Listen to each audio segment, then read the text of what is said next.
No, man, but you got to keep going. What am I going to do, quit? That's not an option. You got to keep on keeping on. Life's a garden, dig it. You make it work for you. You never give up, man. That's my philosophy. Hey gardeners, I hope you're all having a great week in your gardens. I'm just out here in our back patio garden area right now. I just want to kind of show you, look how good those peppers are looking over there. But I talk a lot about growing eggplants for friends because I don't necessarily eat them myself. And this year, I had some issues with growing eggplants. It took me a couple of times to get the varieties I had seeded out. But boy, oh boy, look at these plants now. This is one of the things I always say too, is never give up. Never think that you're really behind or anything, because you never know what your garden's gonna do for you. And this garden's just really going crazy this year. And check out this too. We've got some fruit already, nice and ready. This one's ready to come off the plant already.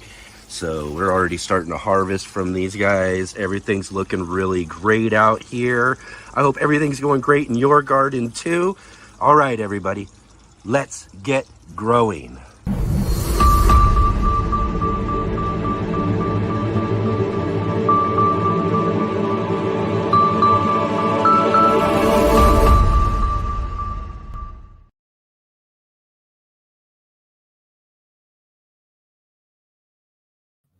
All right, everybody. It's Saturday. Welcome to Let's Get Growing. Welcome, all of my passionate plant people and garden enthusiasts. It's great to have you here with me on our Saturday edition of the Let's Get Growing show here today. We've got a really great show for you, so you're going to want to stick around. We've got some great guests coming up here in just a little bit. We've got with us today returning to the show, and I'm really excited because she's really one of my favorite people. Kaye Kittrell from Late Bloomer is joining with us on the show today. I'm really excited to see her again and talk to her on the show. And then here in just a few minutes too, we're going to have joining with us Deserae Lindsley from Gardening with Dezz. This is going to be great to see her again too. I get to see her again because we were both together on the Garden Party podcast. Last week you got to meet Josh, who was with me on that same podcast. Now today we're going to meet Dezz from Gardening with Dezz. She was on that same podcast with me. It was really fun show. Destin does a really great podcast live stream show over at the Texas Garden Guy. I really highly suggest you guys getting over there, checking that show out too if you like these sort of live streams and everything. It was really fun, and Dezz really brought it too. She had this kind of quiz type of game she played with all of us. It was really fun. So definitely I want to get a link, and I'm sure Jay can find that link for us for that podcast I was on at the Texas Garden Guy with Deserae and Josh from last week as well too, who joined with us on last week's show. So yeah, definitely stick around to meet our guests today. Going to be a really great show. As I said, it's really awesome to have all of you here with me as well today. So if you are here right now and join with us on the show, be sure to click that like button and hit the thumbs up. Click the subscribe button if you haven't already. Hit the bell notification too. That's the important button right there. If you're subscribing to the channel right now, is hitting that bell notification, because with the YouTube algorithm, you might never ever see us again if you just hit the subscribe button. That other one's really kind of important because that'll let you know when we have upcoming live streams and videos and everything right here on the Urban Gardener channel. So definitely click that bell notification. That's a real important one. And as well, share with all of your friends too. Get the word out. Let everybody know about the Let's Get Growing show. Really love it when all of you are out there sharing with everybody and letting people know and helping us get viewers over here to come check out what we've got growing on here at the Let's Get Growing show. So definitely thank you all so much for all that you do and helping get the word out for our show too. So thank you for all the sharing that you're doing out there, everybody. Thank you so much. And also too, big, huge shout out right here at the top of the show too, to all of you who are watching the replay. I love the fact that we get to do the show live with everybody, and everybody who's here gets to participate with the show and everything. But YouTube just, puts this up as a regular old video after it's all done and over with, so everybody can watch it anytime they want to. So great to have all of you who are watching the replay watching with us right now too. And if you can, jump down into the comment section below too and let me know you are here. Let me know what you got growing on, and again too, any suggestions for the show, any guests you might like to see in future episodes. Definitely get into the comments and let me know. Even if you're just going to say hi, I love to hear from you. So thank you very much for doing that. And if you are joining with us here live though right now, and you have any questions or comments or anything like that, definitely jump into the chat and drop those questions and comments in there. I will keep an eye out for them, and we'll get them into the conversation when we can. And I'd love to see all of your questions. So definitely, when we get our guests on too here later in the show, drop in your questions too, so you can be a part of the conversation. Excellent. One last thing as well too, if you could write down in the description below too, there's a link to our Facebook group, the Let's Get Growing group. This is a great place for all of you to come and share everything that you've got growing on in your gardens. I love to see all of what you all have growing on as well too. So the Facebook group is a great place for you to do that, and also continue the conversation after the show as well too. So definitely get down below, click that link if you haven't gone over there yet, and join with us over at the Let's Get Growing group on Facebook. That'll be great to see you there as well too. So again, great to see all of you here. Great to have all of you here. Let's jump into the comments and see who we got with joining with us today. Let's see. Oh, well, of course, we've got Jay Dixon joining with us from Huron County, Midwestern Ontario, Canada. Jay is our awesome facilitator here on the show. So, and real quick too, I want to show this here as well too. I made this graphic and thumbnail for our recent Jay's been kind of a mystery to most of us viewers for most of the time, and we had a kind of impromptu. I shared our guest link with everybody a couple of weeks back, and Jay jumped on with us, and we ended up having a wonderful, awesome interview. So if you haven't seen that too, you're definitely going to want to go back and check that out so you all can meet Jay, our facilitator. And Jay also facilitates several other live streams that are out there as well too, doing such an awesome job, doing more than a moderator will do. She's really in there dropping in links, helping keep the conversation rolling, doing all sorts of different things for us. And it's just really awesome to have her a part of our show. And again too, go back and check that out if you haven't got to meet her yet too. So thanks again, Jay, for joining with us here. Thanks for everything you do for the show. Really appreciate it. And it looks like we've got Serena here as well too. Good to see you again, Serena. And Rick getting up early in the morning for us. I believe, what are we looking at? Like 4 a.m. there in Australia. So this is 4 a.m. on Sunday too. So he's actually joining us from the future. So thanks again, Rick. Thank you so much for joining with us nice and early. And then of course we got our other moderator in the house, Adam Burley. Thank you so much, Adam, for joining with us. He says, look at those peppers. I know, you wouldn't believe it. So if you saw my video I did a little bit back, I showed you just what an awful thing I did to my peppers getting them started this year, hardening them off, and I let them out in some really blistering hot sun. It started out as a shady day, mind you. It was a shady day, and I had them out in the shade. I got busy doing something else, and the sun just got on them and just scorched them. Them and my tomatoes too. Both of them bounced back phenomenally. And as if you saw the very beginning of the show there, as I showed everybody some of those peppers that are growing on back there, and they are looking really good. And again too, it's kind of what I was saying with the eggplant as well too at the beginning there, is that you got to kind of hold on and keep your faith in some of your plants and some of the things growing on in your garden, because some things will just completely surprise you. And if you're really doing some things right and getting some things going, in, you can really kind of get some plants to bounce back really well too. So we've had some real good success with that this year for sure. Definitely. Let's see here. We got Ken joining with us here from Kaye's channel. Awesome, Ken. Thanks for joining with us here. We'll have Kaye here on in just a little bit later on in the show. And definitely thank you for taking the time to come and join with us here and check out what we've got growing on. And Jersey Girl. Awesome. Awesome. Great to see you again here on the show. Thank you for joining with us. Looks like we've got a lot of great people joining with us already here. Rob's Allotment Gardening joining us from the UK, all the way up there. So we've got Rick joining us from Australia, nice and early, and then we got Rob joining us kind of nice and late from the UK. So worldwide audience tonight. Awesome, awesome, or tonight for Rob, anyways. Excellent. Excellent. Connie, great to see you. Awesome to have you here with us today. So how's everybody's gardens growing, man? Is everybody doing good this year? So you kind of got to see just a little piece of one of the areas that we're growing. Everything's just really green, looking nice out there on the back patio. Things are going good. I've got out on the alleyways as well, too. We've got a few things I'm working on, trying to get, I've got tons of projects I'm still trying to catch up on from this winter even still.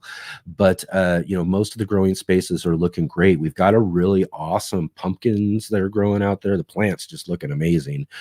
We've got a couple of good fruit that have really set really good now too. So I'm knocking off everything else now. And we're just going to keep those couple of fruits.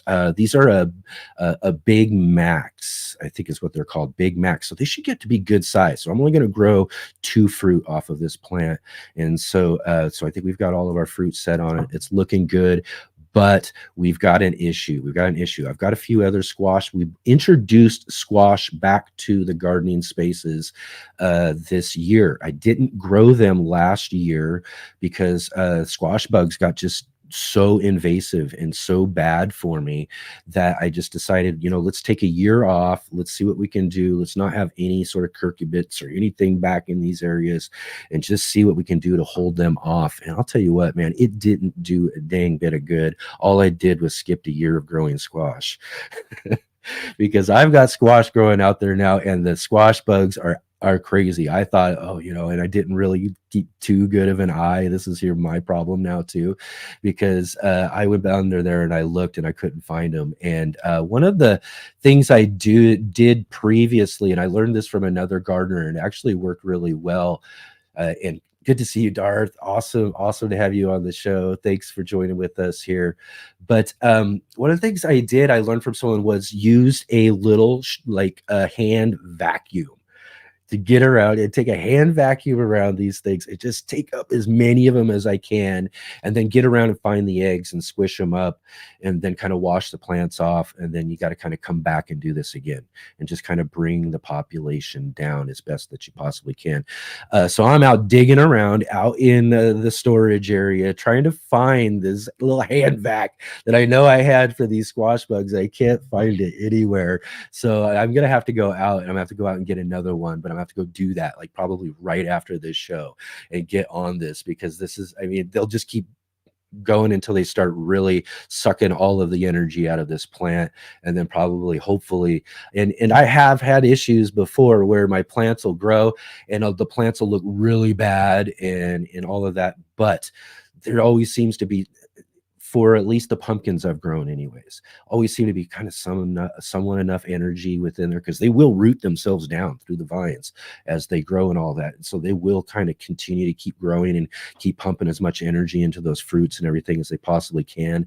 But I've had them completely near almost death before, but still got pumpkin fruit off of my plants. So it can get really gruesome looking out there, but hopefully I'm going to get out there, go and get that hand vacuum again and really get on those things and get after it because, man, I'm telling you, I'm really bummed though. I really am bummed because, I skipped last year thinking this would be a strategy. I really, did best I could to pull the population down as much as I could before the end of the season.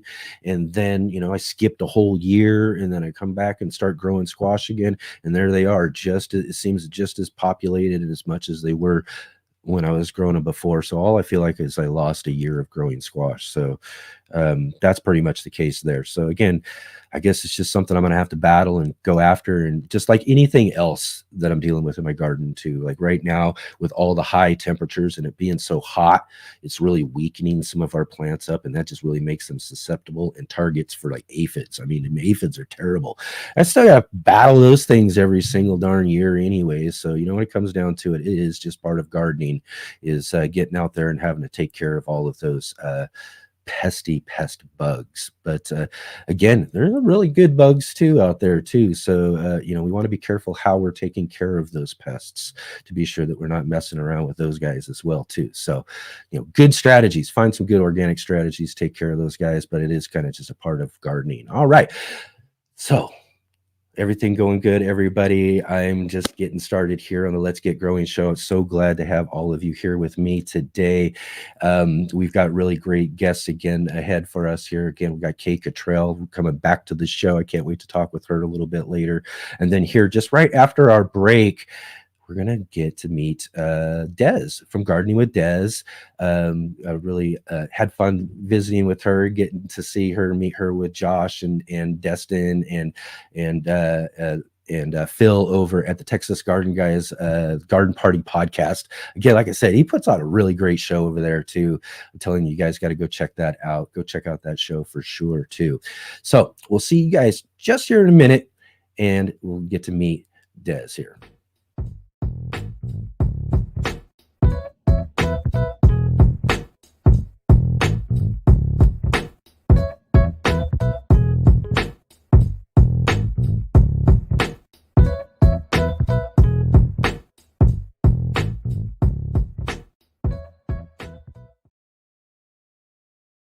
Let's Get Growing is sponsored by IV Organic.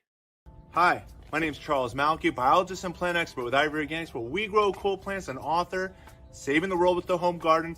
IV Organic 3-in-1 Plant Guard has 7 natural oils that protect your plants, not just from the summer heat as well as winter cold, but also protects your plants from damaging insects and rodents.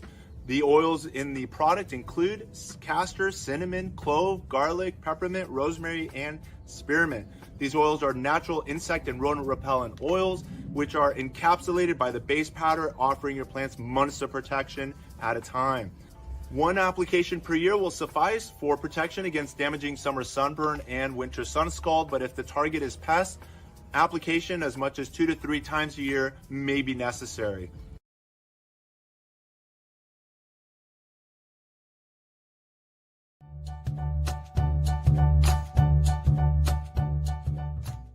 Hi everyone, this is Sarah from Sarah's Seed Shop, here with this week's trivia question. Which of the following plants cannot self-pollinate? A. Squash, B. Tomato, C. Green bean, or D. Pepper?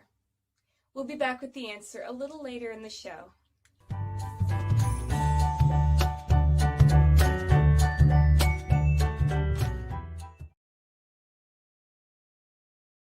All right. If you got the answer to Sarah's trivia question, definitely jump into the chat there. And also, if you have any questions or comments too, again, for our guests coming up, be sure to jump in there as well too. Keeping an eye on everything that's everything everybody's talking about there. I see Connie was mentioning, she says, most of my garden has died. I still have a few peppers and tomatoes hanging on. My okra has finally taken off, but the heat has burned up almost everything. And I'm telling you, I know how you feel. We're about to kind of go through another kind of semi heat wave where we're just kind of hovering around 100. It got maybe just over 100 a little bit the other day, but you know, we had a little bit of a cool off for a couple of days. But then that wasn't much, man. And we're right back up into the high heat again, upper 90s. And this is just where a lot of our plants are suffering. And we've just got to try to help them hold on through a lot of this, some shade cloth if we can. If a lot of them are in a lot of, just heavy direct sunlight, it's a good idea if you can do that. But sometimes we just can't shade cloth everything when it comes down to it.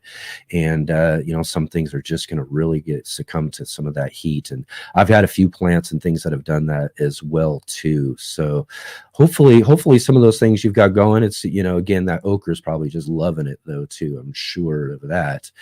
Let's see here. Yeah, like Rob says too, sorry, everything's dying off. Yeah. Again, too, for some of us, we live in these areas where it's just the heat can just get so darn intense. Rob says that tomatoes are starting to ripen in his back garden. Yeah, awesome. I've got some tomatoes too that are finally starting to ripen, but the problem again too becomes the heat. So I'm worried about how these fruits are going to be. I want them to just start blushing. I'm going to get them off those plants as soon as I can, but yeah, it's just kind of like, again, dealing with all that heat. How are these fruits going to actually turn out? Or, so if we leave them on too long in water, they can start cracking and doing all that sort of stuff too. So again, I'm hoping to get some good tomatoes this year though too, because some of these plants are looking pretty good and producing so far, even with some of this heat. So that's great. Rick asks, talking about growing, how's the granddaughter? Yeah, the granddaughter is awesome. She just turned a month. Can you believe it's been already a month already? Can't believe it. But how it's hard to believe that my daughter's already, almost 30 years old too. So time does fly. So I'm just so blessed to have a beautiful granddaughter. So, and again too, I'll tell you, the one thing it does is grandkids are time suckers of my own for sure, because I'm having a hard time getting to a lot of the things I need to do for myself, because all I want to do is see this little beautiful kid and be around her and stuff. So, but I need to get caught up on some things. Let's see here. Connie says, most Texas gardeners I know of just let everything die till fall. Late September, October, we start planting for fall. Yeah. It's kind of that, you got sometimes in really hot places, you've got to kind of take that as your off time of the year, in a sense too, from the garden. And we got Fields of Gold joining with us. Hello. Good to see you. Awesome. Kenneth Tice mentioned shade cloth. Exactly. Like I said, if you got things in spaces that you can shade that are in direct sun, definitely do that. Again, but some people with big gardens, big spaces and things, a lot of those you can't shade all of that sort of stuff for a lot of people. So all right, everybody, I promised this to you guys already before the break, so let's move on to it. Let's go ahead and meet our first guest of the day for our Are You Following Me? Are you following me? Are you following me, dude?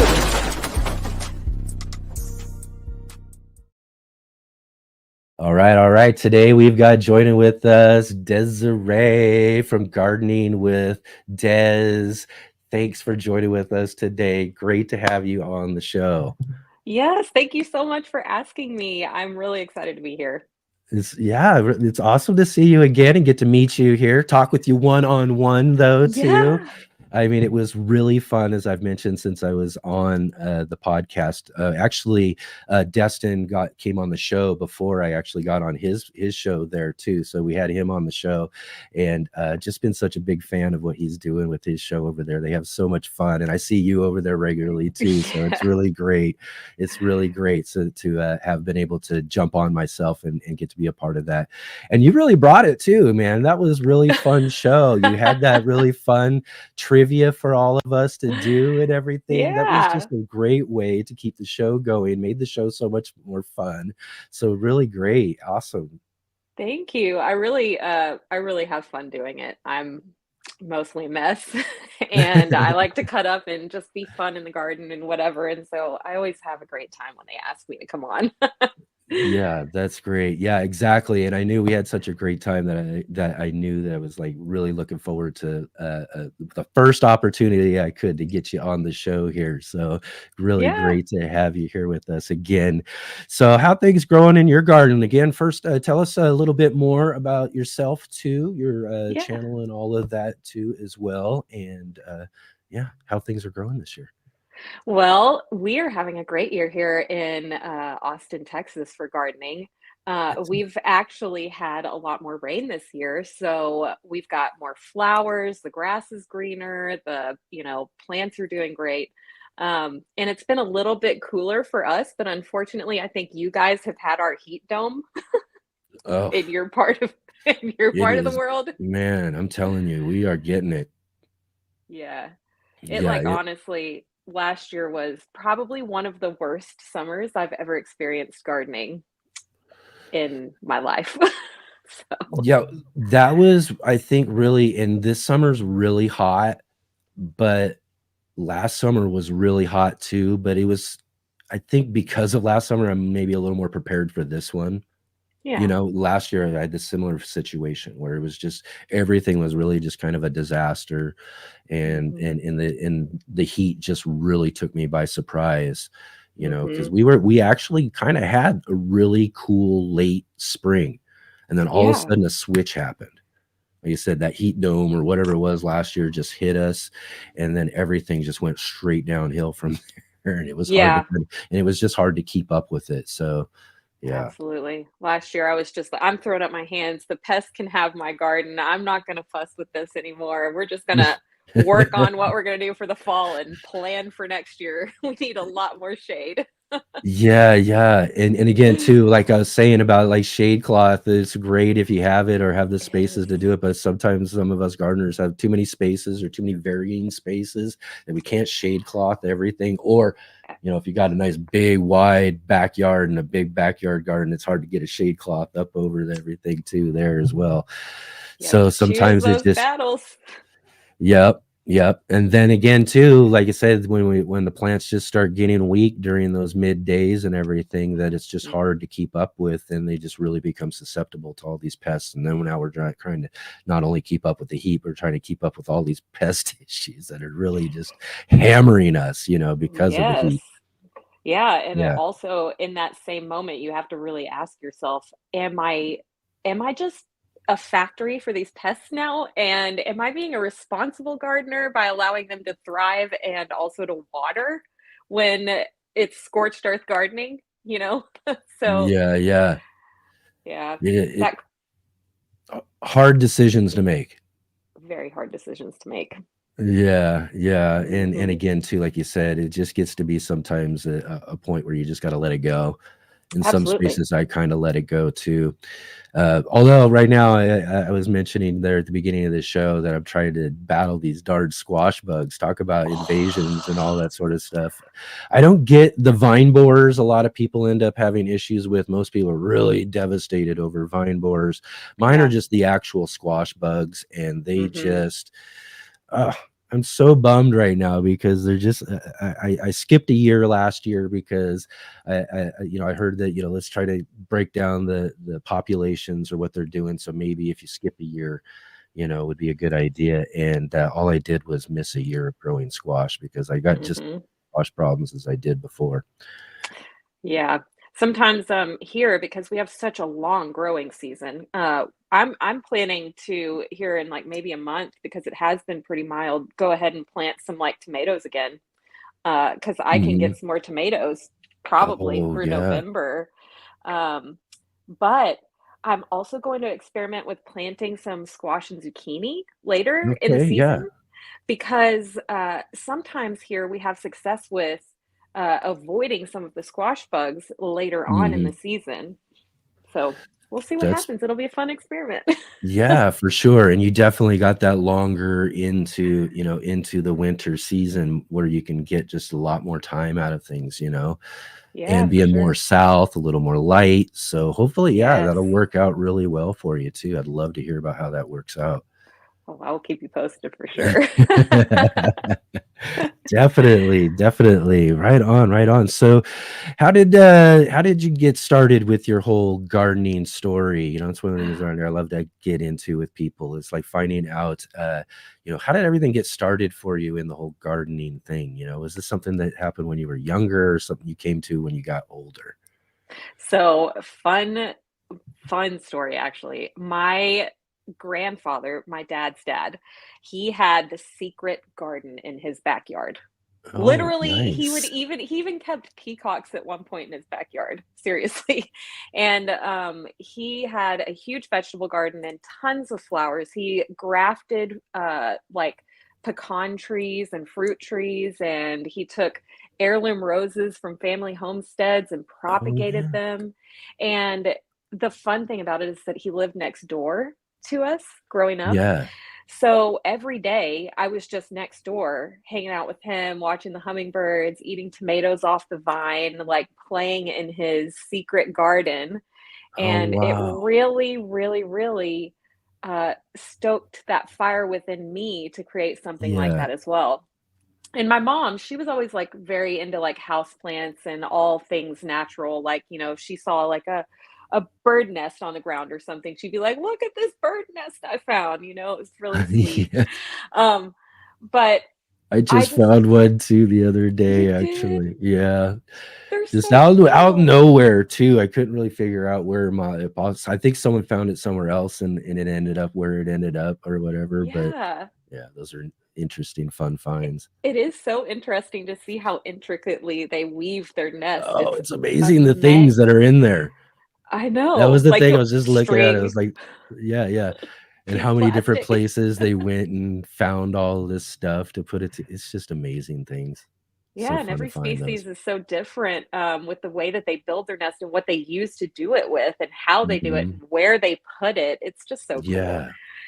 But that's where I really got my like huge love and respect for nature and just wanting to be out there and gardening too, just to recapture Yeah. that feeling of being close with him.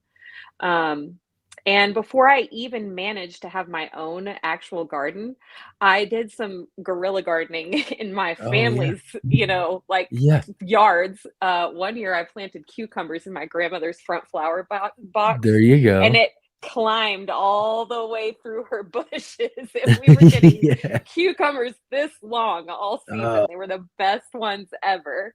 oh my, that is so great. But yeah, and then I just, you know, I always knew I wanted to be a master gardener in Texas. I always wanted to go through that program, and I've always been hungry to learn more. And so I'm just constantly like experimenting in my garden and playing outside and seeing what works and Yeah. learning more. And I'm just hungry for it.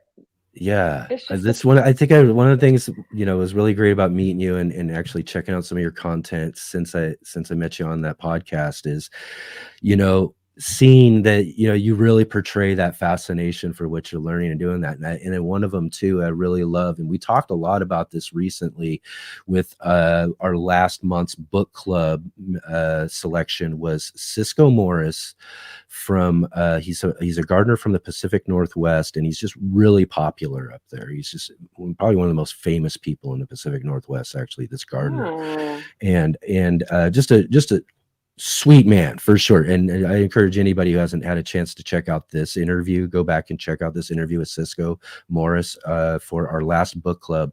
But he was doing very innovative work in organic gardening on we're talking like he got a job as the head gardener for Seattle University.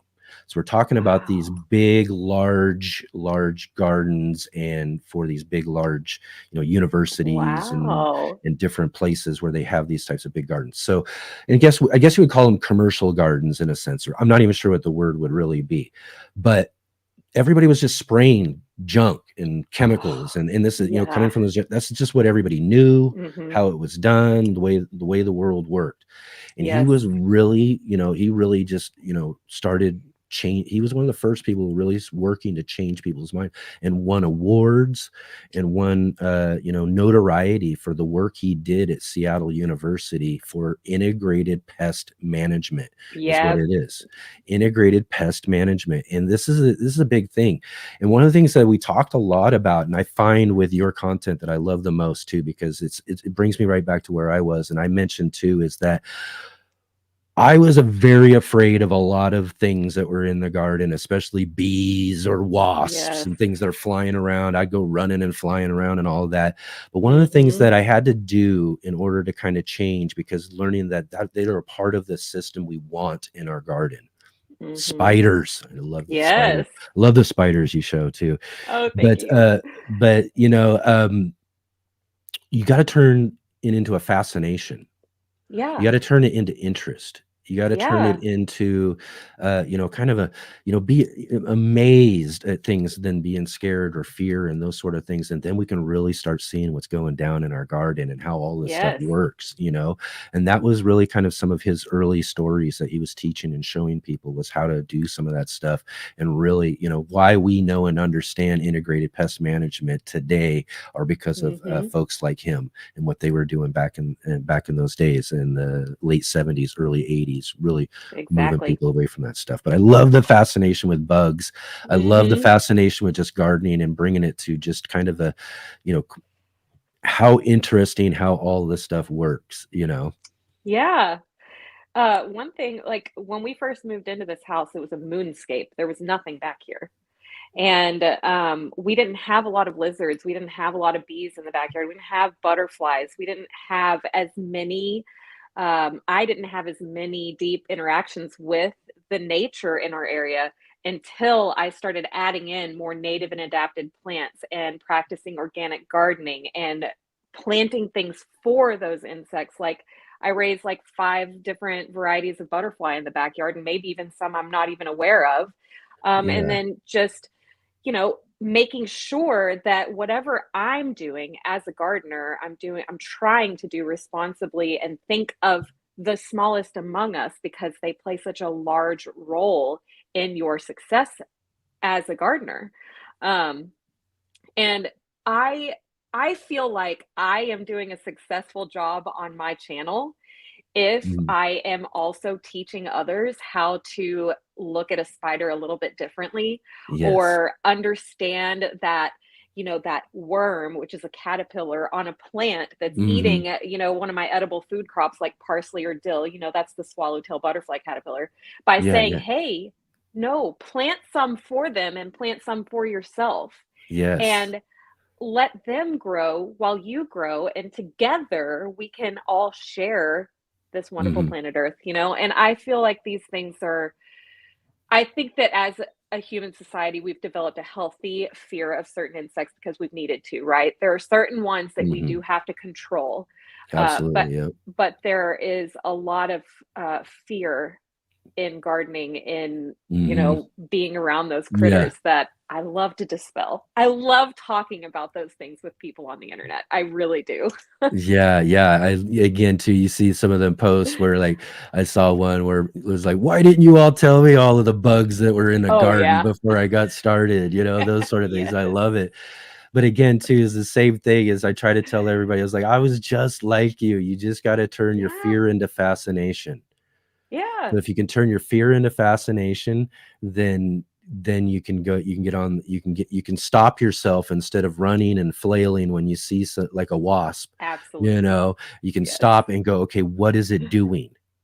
Yeah. And once you look and just watch and get yourself at a distance and then just watch what it's doing, and then you'll notice it wasn't looking at you. It had no mind for you whatsoever. It was just in the area you were in, looking for food, because they're out hunting and looking for food, and you are not food.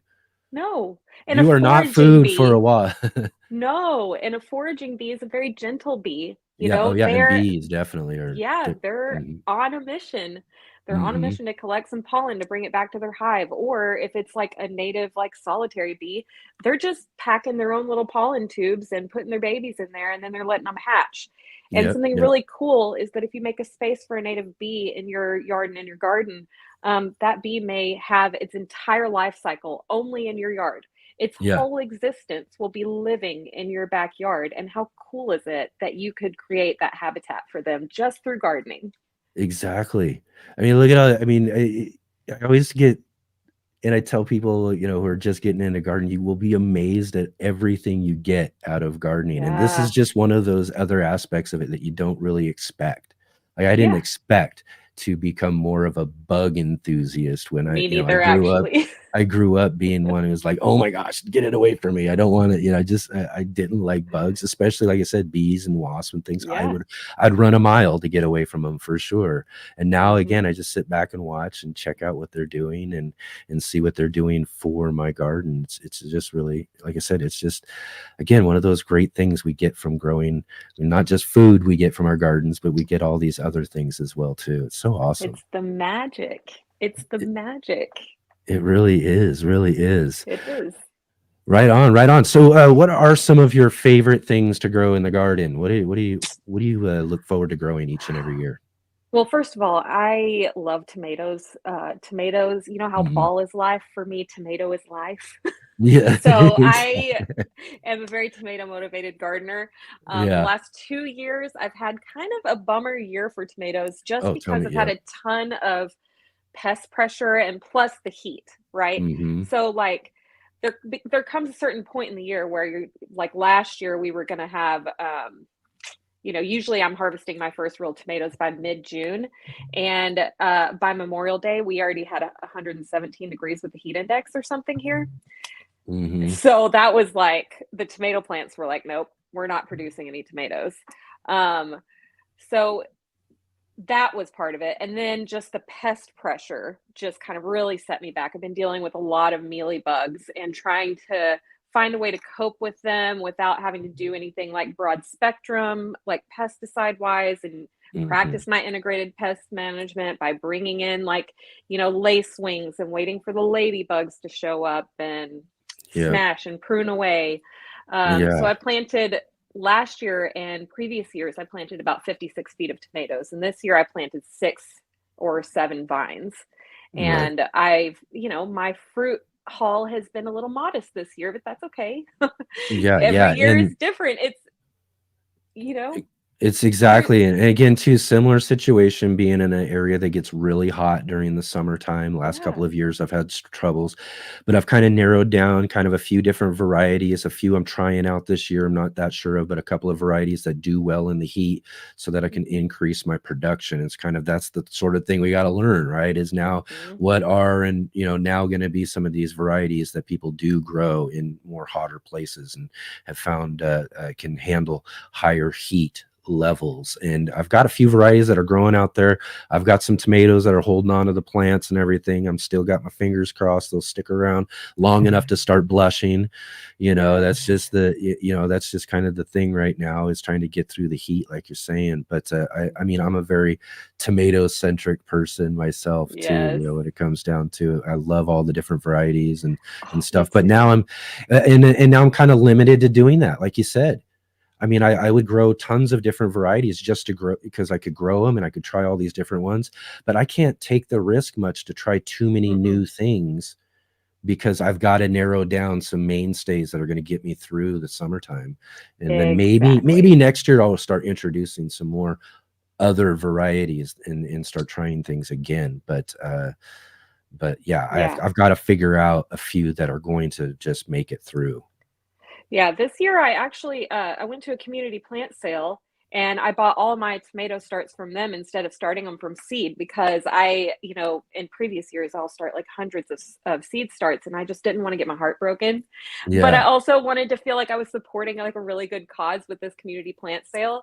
Yeah. And so I tried varieties that I don't usually grow. And I'll have to share it with you later. But Mm. the blue ribbon tomato has been a good one for me this year. Oh, really? Oh, yes. Hmm. Okay, well, then I'll Yeah. definitely have to get some seeds for that. That's Yeah. one of the things I'm going to be doing, is to asking everybody, what was your best one that grew in the heat? And I'm going to try to get some folks to send me some seeds too, because I got to try again, maybe try some new varieties this next year, but maybe get some that people are saying work good for them, like you're saying, in some hot areas, because Oh yeah. that's definitely something I used to have. And again, this shows you the changing heat climate that we're definitely seeing in different places for sure. Hmm.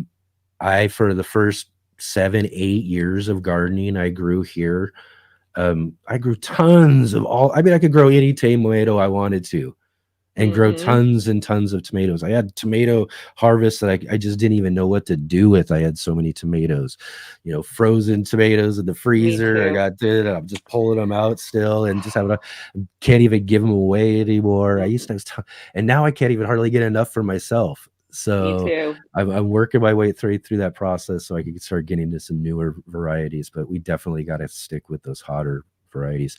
What's your least favorite thing to grow? I mean, that's my least favorite thing to grow. Yeah. Do you know what? I have to be honest. I don't have one. You don't have some? No, okay, I don't. There and you go. The reason I don't have one is because I am just fascinated by the way everything grows. And I think that it's you know, you can look at something like it's a failure, but instead I like to look at it as like an experiment and a learning opportunity. Like, oh, wow, that did not work out for me. Like, what happened? You know, like, let's figure that out. So I wouldn't say that I have anything that I don't like to grow because I like all vegetables. And if I'm successful with it, then I am happy. And if I'm not, then hopefully I've gone down a rabbit hole of learning and I'm better for next year, you know, or next season. I'm a big baseball fan, so I relate it to gardening as well. We've always got next season.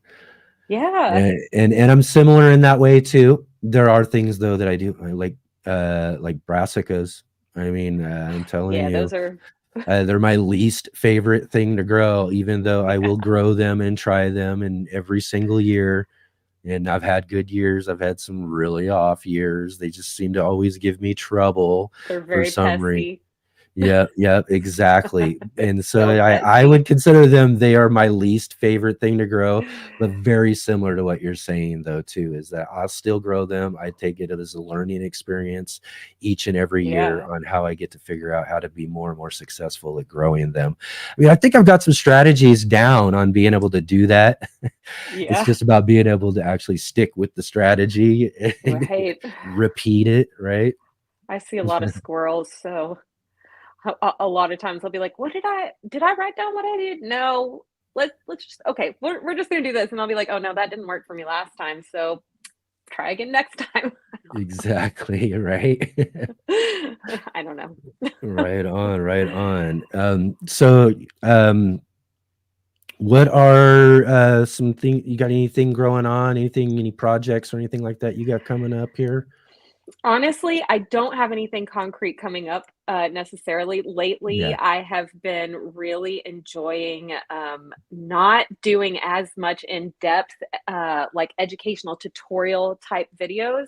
I've been featuring some insects lately. Actually, this year has been a lot about the bugs. And I'm probably going to continue to do that. I do have some more things that I want to talk about. The giant yellow garden spider I have. I want to, you know, that one is actually really trending on TikTok right now.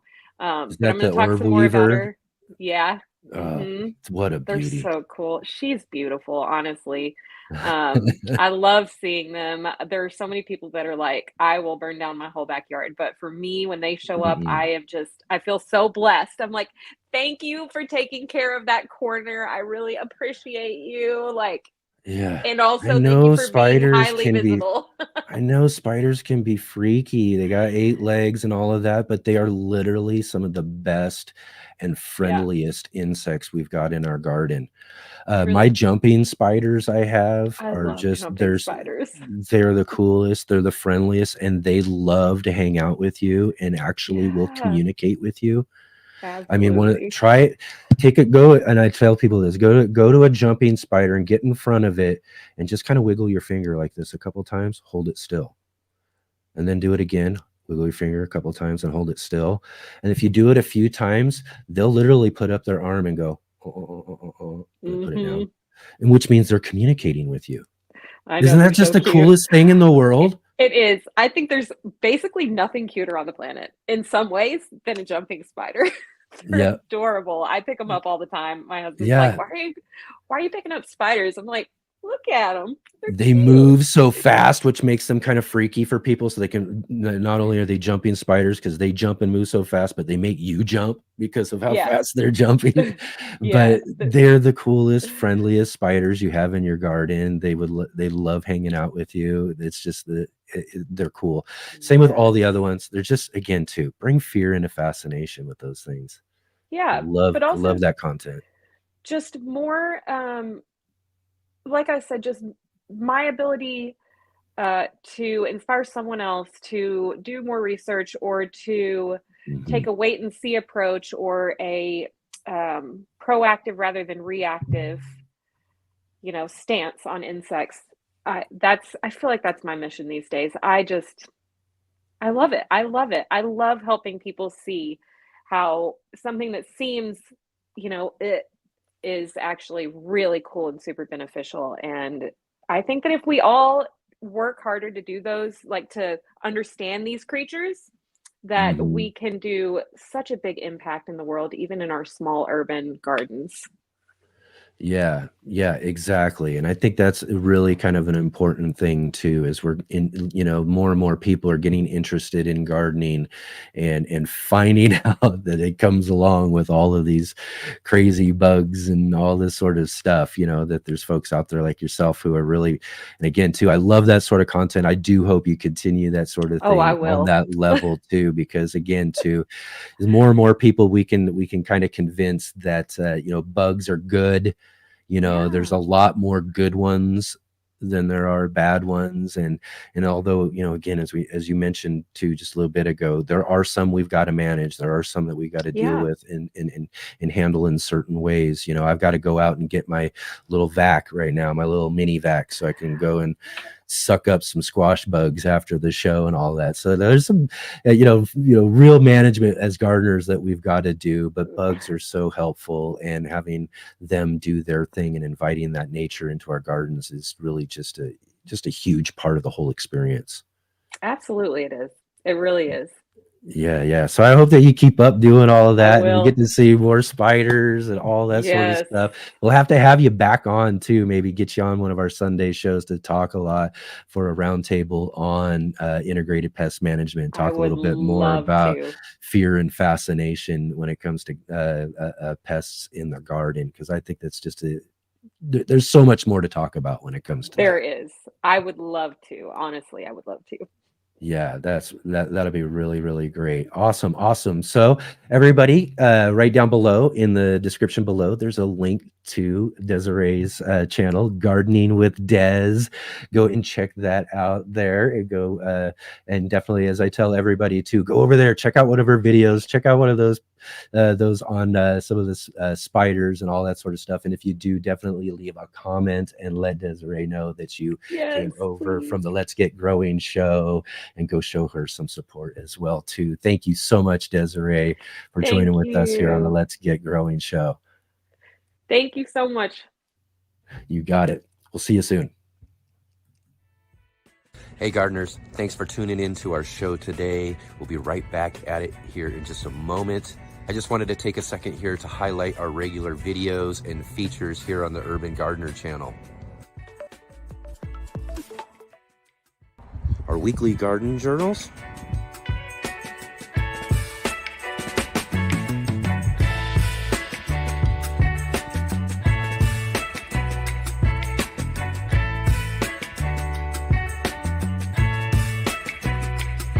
and our incredible featured visits.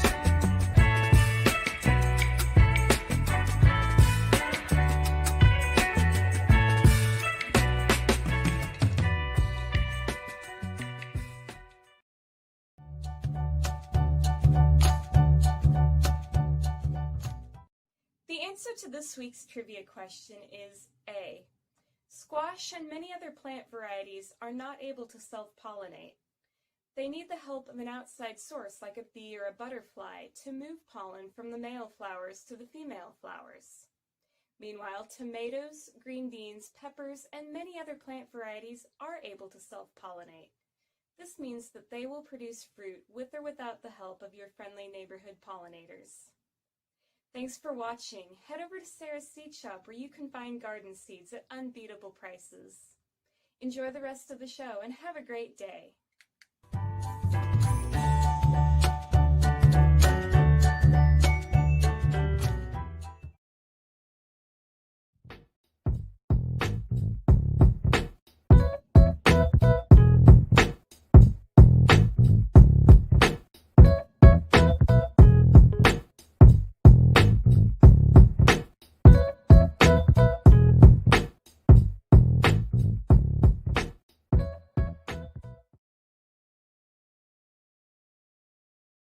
All right, all right, all right. Did y'all get the answer right for Sarah's trivia question this week? Right on, right on. Definitely go and check out Sarah's Seed Shop at sarahseedshop.com there, and go check out some really cool seeds that she has there for sale.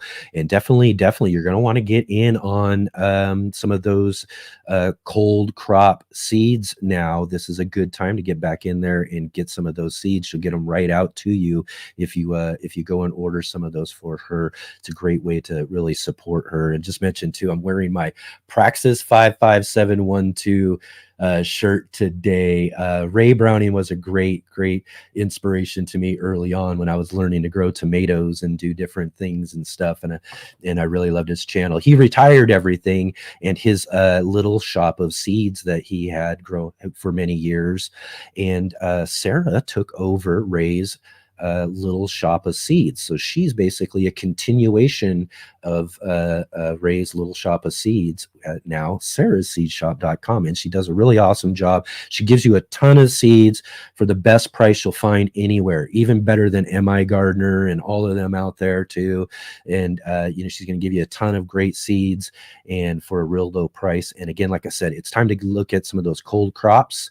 You want to get some of your greens and your and again, we were talking about brassicas with Deserae right there too. You might want to get some of those going if you want to do some fall gardening and get some things growing into your fall garden.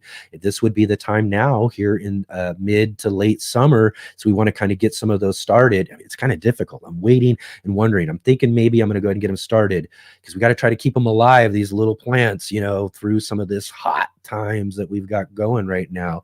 But I'm going to try keep them going, keep them cool indoors. And then hopefully as we start to cool down, they'll be right at the right point where we can get them out into our garden spaces as we head towards fall, and they'll grow right into the cool season. So go check out sarahseedshop.com and go get some of those seeds too. Thanks to Sarah for doing our trivia.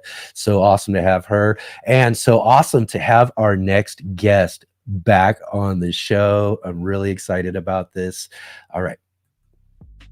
You never know when you might learn something, and that's what this is about for me. These are people that I admire. Please welcome my next guest.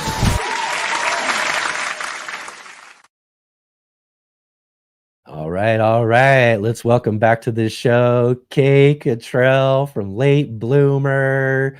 Hello. So awesome to see you, Kaye. Thanks for joining with us again. You're welcome. Thank you for asking me. Absolutely. Who did that little intro? That was funny. Oh, yeah. The little intro we put for the featured guest. Yeah. Yeah. I put that together. Whose voice is that? That's actually David Letterman. Oh.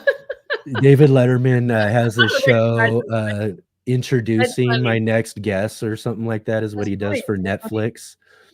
And I thought it was just the perfect line because it just made so much sense because I was waiting for my voice to come with his voice, with my name, his voice. Yeah, exactly. No, David never met me. No. Oh man, I did get to go see one of his shows at the Ed Sullivan Theater in New York back in like the late 90s. It was really one of the most fun ever. And I'm trying to remember who. Great theater. Faye something was the guest. She was real famous. Who's a famous Faye? I'm having a hard time thinking of the last name. Well, anyway, they did away. Might have been. But anyways, I got to go see that show there at the Ed Sullivan Theater. It was really so cool to get to even just be inside that theater and to get to see that whole thing. It was really kind of cool. Didn't get to meet him in person, but got to see him live on stage. how's everything going for you out there? I mean, it's summertime. I mean, is the heat, how's the it's heat been going for you? impossible. The humidity's been impossible, and so much rain, and I just feel like I'm so over it. Right. Well, I have the really big garden, and I'm just, the corn is done, and thanks to the raccoons, and the sunflowers have been beaten to a pulp from the storms, and so the okra's still coming on. The okra's tough, Yeah. but I only have one row of that, and then I have I think 6 plants of summer squash, so that's happening. And I've got a few plants of moringa down there, and I've got some butternut coming on, but all the flowers were male. She was talking about the squash not being able to I must have had 50 male flowers, and then I got a female. I got 2 females, and one didn't get pollinated. Yeah. With all those male flowers, and I have a lot of bumblebees. I don't have honeybees, but I have bumblebees. And they are out there. If you're out there, as soon as it's light, they're out there, and they're out there till dark. They work so hard. Yeah, they're out there doing some good work. That's for sure. You said something funny about wasps. I mean, you said about how great wasps are, and I just wanted to point out, when you see one close up on your Ring doorbell camera, oh my gosh, which I have a number of times, it goes off, and you think, well, who's in my backyard? And it's like that. Yeah. It's pretty That'll get you jumping for sure, won't it? pretty crazy. Get you squirming, and that whole feeling you get, like, oh yeah. But yeah, and I still do, and like that, especially that up close, like if you see some of those pictures where they're doing just like the real up close look at these bugs and stuff, they still get to me. They're alien looking and creepy looking and all of that. But again, too, they're fascinating though too. If we can find that interest in them, they're so fascinating in what they do. Yeah, what is more, I don't know if fascinating is the word, but snakes, that's where, what is it? The something hits the road. What's the expression? the something hits the road. Help me out, guys. Anyway, I had a really big black snake right by the front door, and my young helper was here, and I wasn't scared. Which really was surprising. And then I also we saw a snake in the compost pile. It's like it's a garden soil pile that I had on the driveway. Unfortunately, the only place to put a drop off like that, because I'm on a hill, when they drop off something like that, they've got to drop it off at a high point, because you don't want to be dropping it off low where you don't see it when you drive in. But then you got to haul it. You got to pay somebody to haul it up the hill. So I have to put it right by the garage, which is so ugly. But anyway, there was a snake living under the tarp in there for at least a month, I think. And, it just didn't even faze me. But I know I would be fazed if I noticed a poisonous snake. Right. Yeah. You definitely that's what you want to do, is know how to identify anything that's poisonous, and then know what kind of tactics to take to deal with it. But those snakes are good for your area too. I mean, they're good for you, right? I mean, they're keeping your rodent populations down, possibly. The ones that eat the poisonous snakes are welcome. Yeah. The king snake, the black snake, the garden snakes. I don't know if the garden snakes do, but the king snake eats poisonous, and I think the black snake does too. But the black snake really loves chicken eggs. I don't have chickens. Oh. But, Daryl, he's on the chat today, and he's watching, and he has told me about a couple of encounters. One in particular with this black snake that he met face to face in the chicken house. It reared up to eye level. Oh wow! Facing him, about like that. That's the way he told the story, right, Daryl? You can correct me if I Yeah. right. That would be kind of crazy. But then again, too, yeah, and I guess I didn't really think about that too, though. So if you are keeping chickens and that sort of thing, that you got to watch out for these Oh, guys because of absolutely. your They eggs. absolutely Yeah, love, yeah. They'll take them all. they'll take them all. Yeah. And Just swallow. Will they swallow them all? Probably, right? Just gotta just load them all up and. yeah, they can just keep swallowing, Jeez. you know. Wow. But my neighbor decided to get not guineas, the little birds. Oh, good grief. What are the little birds that lay little spotted eggs? Oh, like I'm so terrible at this too. Every time I try to think of something right off the top like that. Anyway, help me out, guys.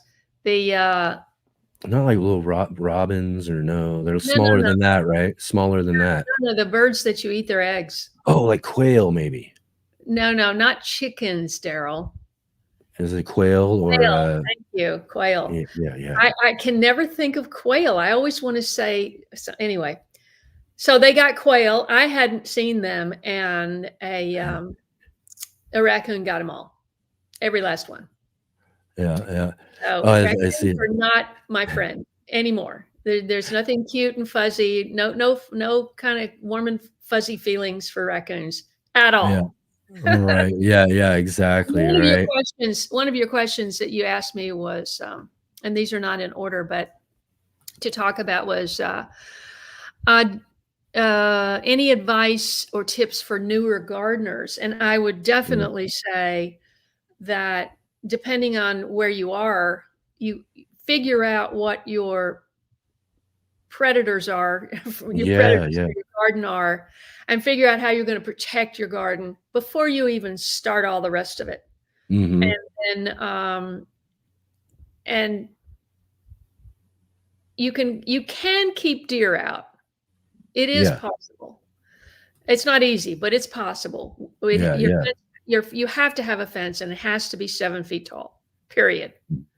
So you're not going to, yes, some people who are vigilant and they check the fence every day and they weed whack under that bottom wire and they make sure they got the full voltage and all of that. Like my neighbor, he's very good with keeping deer out of his with just a waist high electric wire. But I have fishing line and Christmas lights and everything, and they'll still jump in. Wow. So they're so determined, and they can jump high too. Well, they will jump. They can jump 7 feet from standing. So just boing right there. But they're like a flea. They can't judge depth, and so if they see like bush or brush or anything, and then the fence, or the fence and then brush. But the best way is just to start off with a 7-foot fence. Just do it, because you will thank me later. Definitely. Now, I did want to mention real quick, we've got Fields of Gold dropping in with a super chat there. Thank you so much for that. I really, really appreciate that. And says, hey, Sunflower, peace and joy and love always to Kaye. Thank you, Fields of Gold. Thank you. That is not going to keep out that the 7-foot fence is not going to keep out raccoons. They'll get in anything. No. So for sure. The only thing that's going to work with raccoons is a trap and relocation to relocation to far flung places, right? Raccoon graveyard. Oh man, yeah. Raccoons right now. But that's definitely something I would advise for new gardeners, and that can happen in urban gardens too. I mean, when I was in Ashland, Kentucky, and this major gardener that I did a video with, she said they're just roaming right through the city. So it's hard to have a 7-foot fence around your city lot. Yeah. So I'm not even sure that in some places you can't even put a 7-foot fence around your backyard. So you have to really look at that stuff. Yeah. But for example, there was never a deer problem in my backyard in in California. Right. Yeah. Yeah. Although I did see a deer go right through my neighborhood before, and I'd never seen that. And we're a little far off. I mean, it's about a mile or so, and then you start seeing deer. But having them this close into town is something else right now to see someone. But I just saw that the other day too. So I was like, oh, you stay away from my garden. But B. Hendricks mentioned something here too I thought was interesting, and I was wondering what maybe your thoughts are too. He says grow a deer garden around your fence or your garden, right? You know, grow stuff specifically for the deer. But then I'm also thinking, well, if they can get in that far, they're going to get in elsewhere as well too. They're not going to specifically eat just what you grow for them, right? Well, you'd have to provide a lot, because what's going to happen is, I mean, I haven't done it, and people have recommended this. But the thing is, it's like they're going to send an email. There's great food over here, and they get over there and they've eaten all that you provided outside of the fence. Or outside of the garden, and they're going to come in. And they're just going to exactly. Someone who another friend of the channel was grows garlic around their gardens. And they just and when deer hate the garlic so much that they kind of just avoid the space because that's what they run into first. But again, if you got a big enough space, big enough garden, they're going to find other things as well, is what I would think. Well, the problem is I grew a whole row of garlic right where I planted corn. But as the corn was coming up, it was time to harvest the garlic. So the garlic no longer I mean, I could have just left it there and not harvested the garlic, just plant it just for the deer. Right. But that's a lot of work. Well, I mean, but if you grow them, because they can grow pretty close to each other. That's what I would say is you grow twice as much and you only harvest every other one. And you leave them around. Is what I would think. That's 300 feet. It's a lot. To plant garlic. That's a lot. But that's a lot of money and time and effort. So, well, it'd be 600 garlic. You get 2 per foot every 6 inches. Yeah, that's what I do in my garden. Garlic. It's like 600 heads of garlic. Yeah, it's just 300 of them for you and 300 that you leave. The thing is that if you have a small garden and that works for you, that's fantastic. It's not going to work here. I got my gardens are too spread out. So, if you've got a big place, the only smart thing to do is to just go ahead and put up a 7-foot fence right away. Now you can, people are talking about this now. This is not going to keep out anything but deer, but you can go ahead and put in your 8-foot T-posts all around your garden.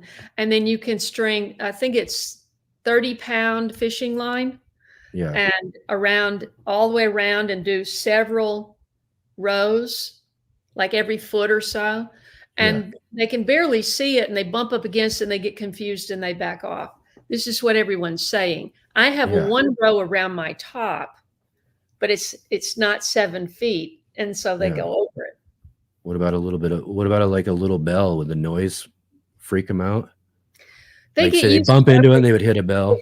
That's the first thing I did when I got here is I talked to the extension agent. And this is something I recommend for anybody moving to a new area who wants to grow. Go and meet with your extension agent. And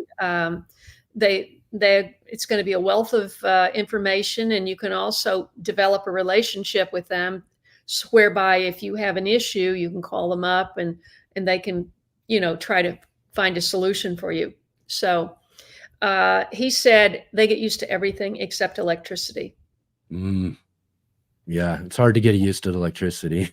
But it's just that one day that you don't check your voltage and there's, a stick or something has fallen on the wire and you don't see it, and your power goes down, and they go, oh, I can just, And anyway, here's the deal. The electricity doesn't work unless you've got 1 foot on the ground. So as soon as they make their leap, doesn't matter about it's not going to shock them. Exactly, huh?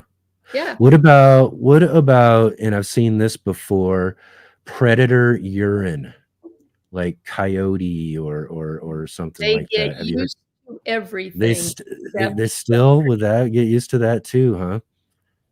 Well, first of all, Unbelievable. They're just you just it's expensive, and Yeah. nothing that smells is going to continue smelling. That's true, huh? And so I bought the deer and fence stuff. It's $45 for, I want to say, a quart.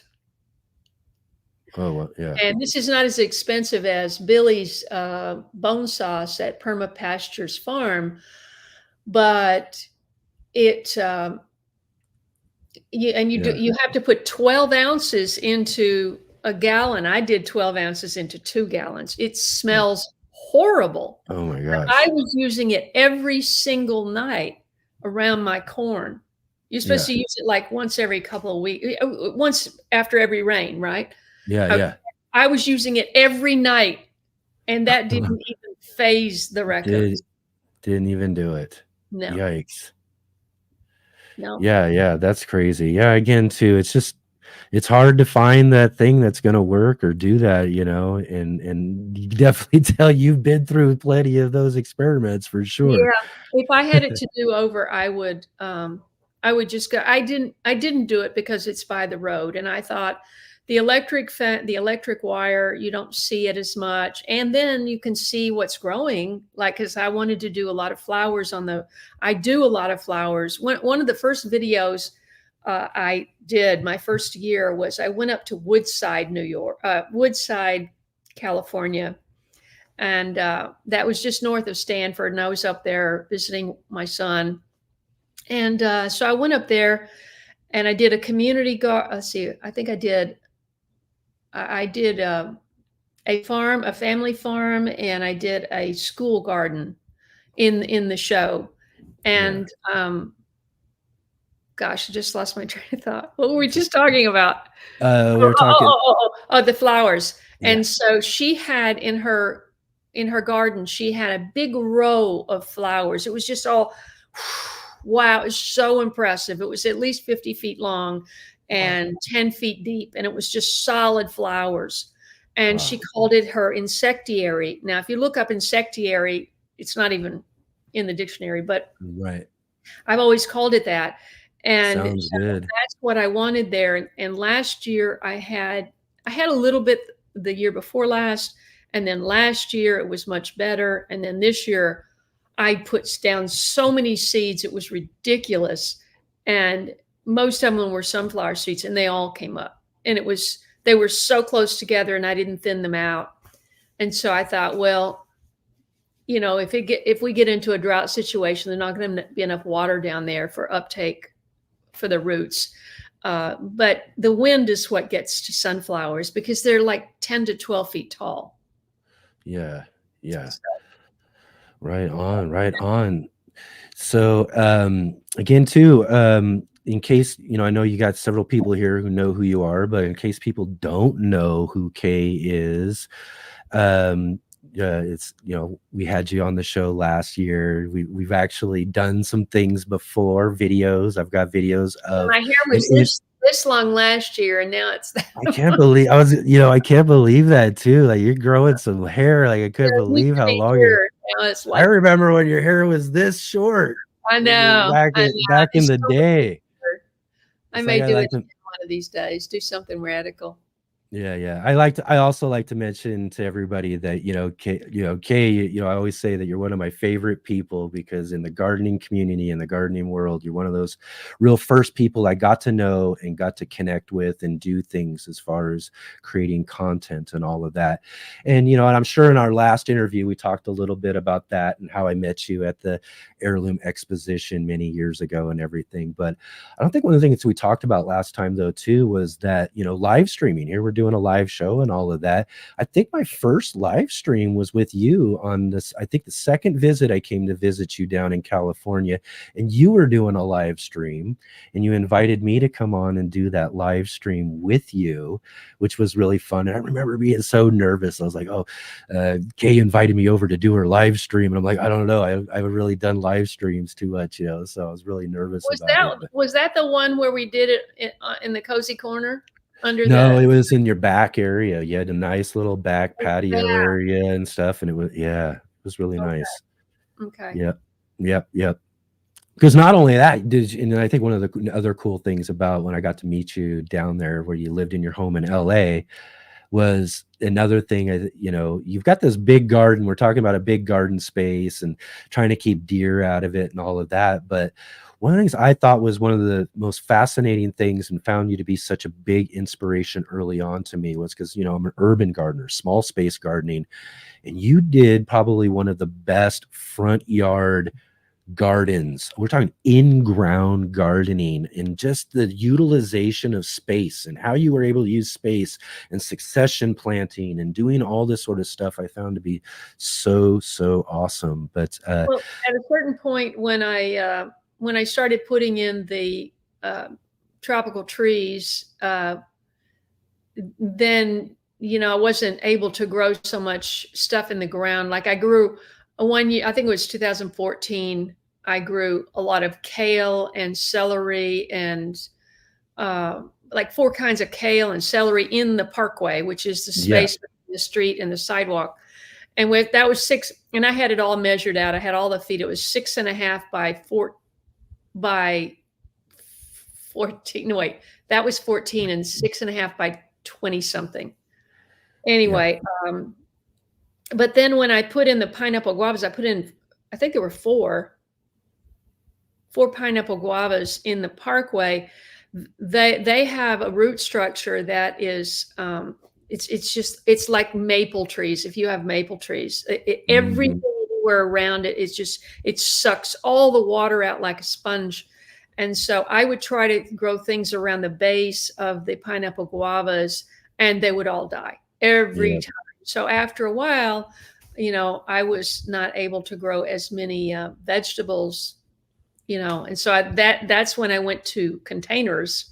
I was growing corn in pots on the driveway. It was not ideal.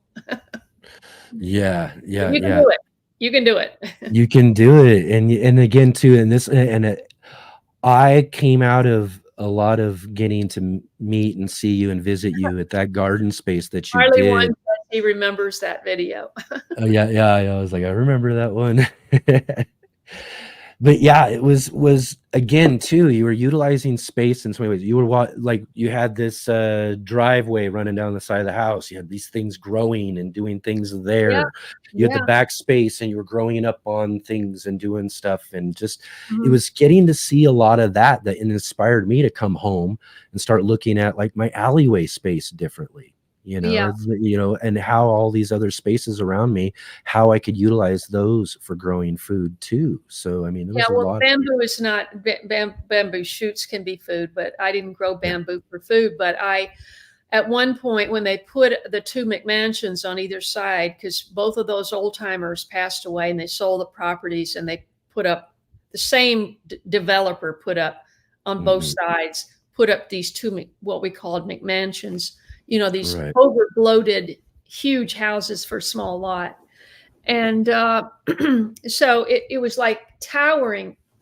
Both sides were, you go out in the back and it's like towering up there, because not only because it's a big, tall house, the way they make the house feel bigger is to make the ceilings high. So there's a height limit. There's a city code. There's a height limit as to how high the 2-story house can go. But inside, I mean, literally you've got these 10-foot ceilings or something in the rooms. It's crazy. So it makes the rooms feel really big. And if you brought the ceiling down 2 feet, it would just feel like a normal house. Anyway, they don't allow for the natural slope anymore. Or they didn't while I was there. They changed the code, so you couldn't allow for any of the water naturally to run off down to to the next street over, and so everything has to be sump pumped back to the street you're on. It's crazy, but so anyway, our place went down, and their places are like straight, so it makes them seem even taller. So what I did was I had somebody come in with a jackhammer, and I took 18 inches out of 18 inches by about, I would say 12 feet, 15, 16 feet. I don't remember exactly how far Right. it was. I took that concrete out. That was an 8-inch, 6 to 8 inches of concrete driveway. I had Oh, them man. sculpt that out, and I put in soil, and I planted bamboo there. And Okay. bamboo was 6 to 7 feet tall the first year, and it was 15 feet tall the next year. And so then it tops out about 20, 25 feet. So it would block their balcony, both of them. Oh, You know, nice. that's a great idea if you're in the city, guys. You just Yeah. have to make sure if you plant bamboo that You you can have a concrete, it can contain it. Yep. yeah, you got to have a concrete, 8 feet of concrete going either direction. Yeah, yeah, exactly. I had a friend whose neighbor had bamboo in his yard, and he's so frustrated with the fact that every time he tries to get it out, eliminate it, and pull it to clear out his backyard, it comes popping right back up again. Well, if he And could have known, he might have been able to eat those shoots. See, those are nutritious. right. Yeah, exactly. Right. We thought about that then for sure. But yeah, no, he was really frustrated with it. He's like, oh, I can't just get this darn bamboo. He's like, it's hard to walk through the backyard too, Yeah. because he's always trying to like cut it back, but then it comes back up and It's it's a problem. shooting up all over the place It's a and problem in everything. the city if you don't keep it under control. Yeah, yeah. But man, bamboo could be really cool. It's always been a dream of mine to go to one of those bamboo forests. Oh, Just they have walk. one in they have one in Pasadena. Yeah. The Huntington Library and Gardens is amazing, and they have an amazing bamboo I was garden just there. talking with someone about that place the other day, that same Yeah. place. And Well, I when I haven't, first went out to LA, that's like we're going back 30, 35 years probably by now. right. And they had this tea shop in the middle of the grounds. You just walk through these pathways, and it was all like wisteria and these covered things with roses, and then you get to this little place to eat, and Mhm. and they had all of the it was if you had to make a reservation, it was always booked. You make a reservation in advance, and you go there in the afternoon. You have afternoon tea, and it's all you can eat. Yeah, really. The pots of tea just keep coming. So you go there starving, Yeah. and they have all the little cucumber sandwiches and the egg salad sandwiches, the little wedges of sandwiches, and all these Oh, beautiful things. And then you get to go out and walk it all off. And that, I mean, there's like the Oriental gardens, the Japanese gardens, and this thing and that. It's a beautiful place, and the library's fantastic as well. Highly wow. recommend it. Yeah, yeah. I've got to look into that. I might have to make sure see how long out that reservation list is and make sure I can get some. Well, what I was going to say, I mean, I haven't been in years, but I mean, I've been gone 4 years, and I hadn't been in 4 years, so I don't know what it's Yeah. like now. So you better check on that. For But sure. some food code came down and said, no, you can't have all of your stuff sitting out or something. Oh, right. Oh, maybe something's changed, right? Yeah, so right in the middle of this beautiful little tea shop, they put one of these refrigerated, Mm. just like in a grocery store where these refrigerated things. So Yeah. it sits on so the Yeah. whole time you're sitting there, you're hearing this hum from the refrigerator. Like it's totally destroyed the ambiance, but you Right. can still sit outside. Yeah, yeah. I have to go and I like I said, I just talked about this the other day. It's one of the places I've heard so much about, and I've visited LA so many times, but never made it out there to check that out. So I've got to go do that. Just to even check out that bamboo for sure. They have a great plant sale too. I went there once, Yeah. but I have no idea when it is or anything. Man, I'm telling you, LA is really just a great city for gardeners. I mean, there's just so many fun, cool things for gardeners and gardening things going on there. I have so much fun with so much stuff. Every time I go there, find something new to do and something new to check out. So it's really fun. It's really great. So I'm gonna have to go check that out for sure. But anyways, yeah, I mean, I mentioned that for, just saying that, there are some really cool stuff for urban gardeners to go check out on your channel too. If you want to go and hunt back on some older videos and check out some of those videos of what you were doing back in your city garden back in LA too, for anybody who's looking at some small space gardening stuff. The best thing to do is to go to my homepage and hit playlists and just go down and there's one playlist with all 20 of my episodes, which was the first 5 years. And because I did it just like a TV show in the beginning, I had two short videos a month. Yeah.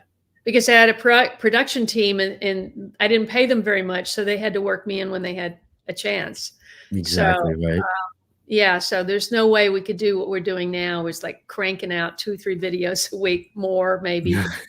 And that would be impossible. But I have one playlist with all those shows in it, and all but I think the last 2 were edited by my editor, who was wonderful. We had a great relationship. She gave me one little lesson on Premiere Pro. I went down. We worked remotely, obviously. She was down in Newport Beach, and my sound editor was in North Hollywood, Burbank, or way over there. So it was like they were 2 hours. She was they were so far apart. We never worked together. And I never sat in on a session with Chris, with my sound editor, but I did sit on a couple of sessions with the editor. And when she was going to stop editing, I went down and she gave me like a 1-hour lesson. I don't think I've advanced since then. I just do what I do. And everybody else has got all. That's the same way. I use Filmora for mine, and I use like a program that they have, like they've put updates. They're like on like 13, or I don't even know what number they're on, but I use like 8 because that's what I first learned on. And I stick with it. I just it works, and it's what I know, and learning anything new is just over my head. So, I wanted to talk a little bit about plant medicine, because you had asked what's new, what are you doing differently, so I'm focused on my videos. My videos on plant medicine right now are getting the most views, and so that's what I'm going to have to focus on. I just want to mention real quick though too, here we did get this question because it kind of fits with what you were just saying real quick before we move on. Fields of Gold did a little super chat and said, happy anniversary early, Kaye, and then asks how many years. So how many years have you been doing your channel? Because it won't be until next April. This is August, so it won't be for another. It's a happy late anniversary then. But yeah, in 8 months, it will be my 14th. 14 years. Yeah. Yeah. I'm half as much. But I have to say, unless views pick up, I won't be making my 14th anniversary, because it's really tough to get views now. And I look at the suggesteds when I'm looking at one of my videos. I'll look on the side and look at the suggesteds, and every single person will have over 100,000 views on a video that they just did. And I'm just going, well, am I banned or something? I don't get it. Get as many views as I used to get. So it doesn't make any sense. I have more subscribers but fewer views. So I know people are really, really involved in current events, because how can you not be? So I think it's probably on that level a down year all around anyways for most people. But I see that same thing, and I get the same way myself. And I look at a cooking video and I can't compete. I cannot compete. They're doing these people that are really successful with their cooking stuff now. They're in a studio, and they've got studio lighting. They've got somebody shooting everything. They're doing numerous close-ups and detail work and all of this stuff while the hands are moving. That means if you see, this is a pro tip in case anybody doesn't know how to discern what you're watching. If you see the person speaking and cooking or gardening or whatever, and the camera is moving, somebody is doing that. That means they're not doing it by themselves. I have to do everything by myself. So my camera is always stationary, and I I move the camera. I position the camera Yeah, and yeah. try to keep things interesting. That's But one of when the things I really love about your channel and what you've done and everything too, is that I do remember that first season and that first, your first, bite at YouTube was doing that with production and people and making a show.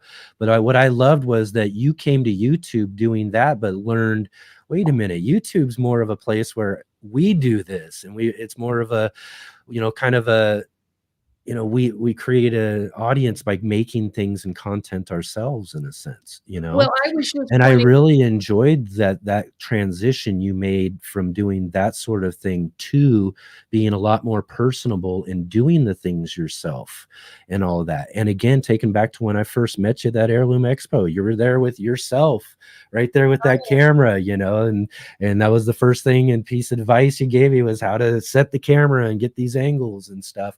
And again, too, you're very correct on that too, is that all of these other channels and bigger channels have teams of people. Yeah, By the time they get to a certain size, they're hiring out all of this work. absolutely. And Yeah. and it becomes easier for them to start then really mass producing content and having content at a level that, for a person like myself, who I got to work a regular job still, Right. So, to produce content or try to keep up and compete at that Right. level is nearly impossible. Yeah. But YouTube was made for folks like us to be making content. It really wasn't made for big teams of people to be doing. That's what networks are for. That's what all those places are for people. Networks anymore. I know. And so they're all moving and taking up the space that was ours. I wanted to point out Renee is on, and Renee is my wonderful new friend who we've connected, and she's moved from California.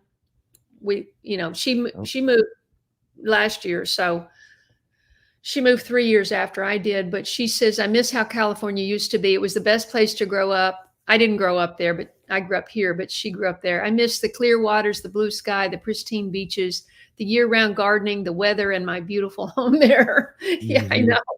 That's a lot. That's a lot to miss. I don't miss home. By the way, Renee, just for those who did watch way back, Renee still works for the people the people that bought the house that I was in. Yeah, they're gone, and they sold it a year or two ago. She was only there a year, I think, and then she sold it, and then somebody else is there, a family's there, and they haven't torn the house down, which is kind of surprising. And I don't know if the other people were going to tear the garage and all that down, but I don't know if they did. But the fig trees, and the pineapple guavas and the passion fruit, all of that's still there. Really? And Renee, who's the husband of Denora, she was my Friday housekeeper for 15 years. Yeah. And boy, do I need her over here. Wow. But anyway, her husband worked. He wasn't my regular person because I had Eric. But Renee does a bunch of the yards around, and he does the one that was next to me, which is where the kid. Oh, good grief! He was just here last year. What was his name? What was his name? I know how you feel, Kay. My memory does the same thing constantly. It's so hard. He and his father recall. came here. He went to a Christian leadership camp last summer, and he was going to drop him off, because they were going to Chattanooga, and I said, well, stay here, So we got. I hadn't seen Zachary. I hadn't seen Zachary in 4 years. So he was a kid when he left, and now he's pushing puberty. So it's crazy. Yeah. Well, that's cool that he came out to visit you then.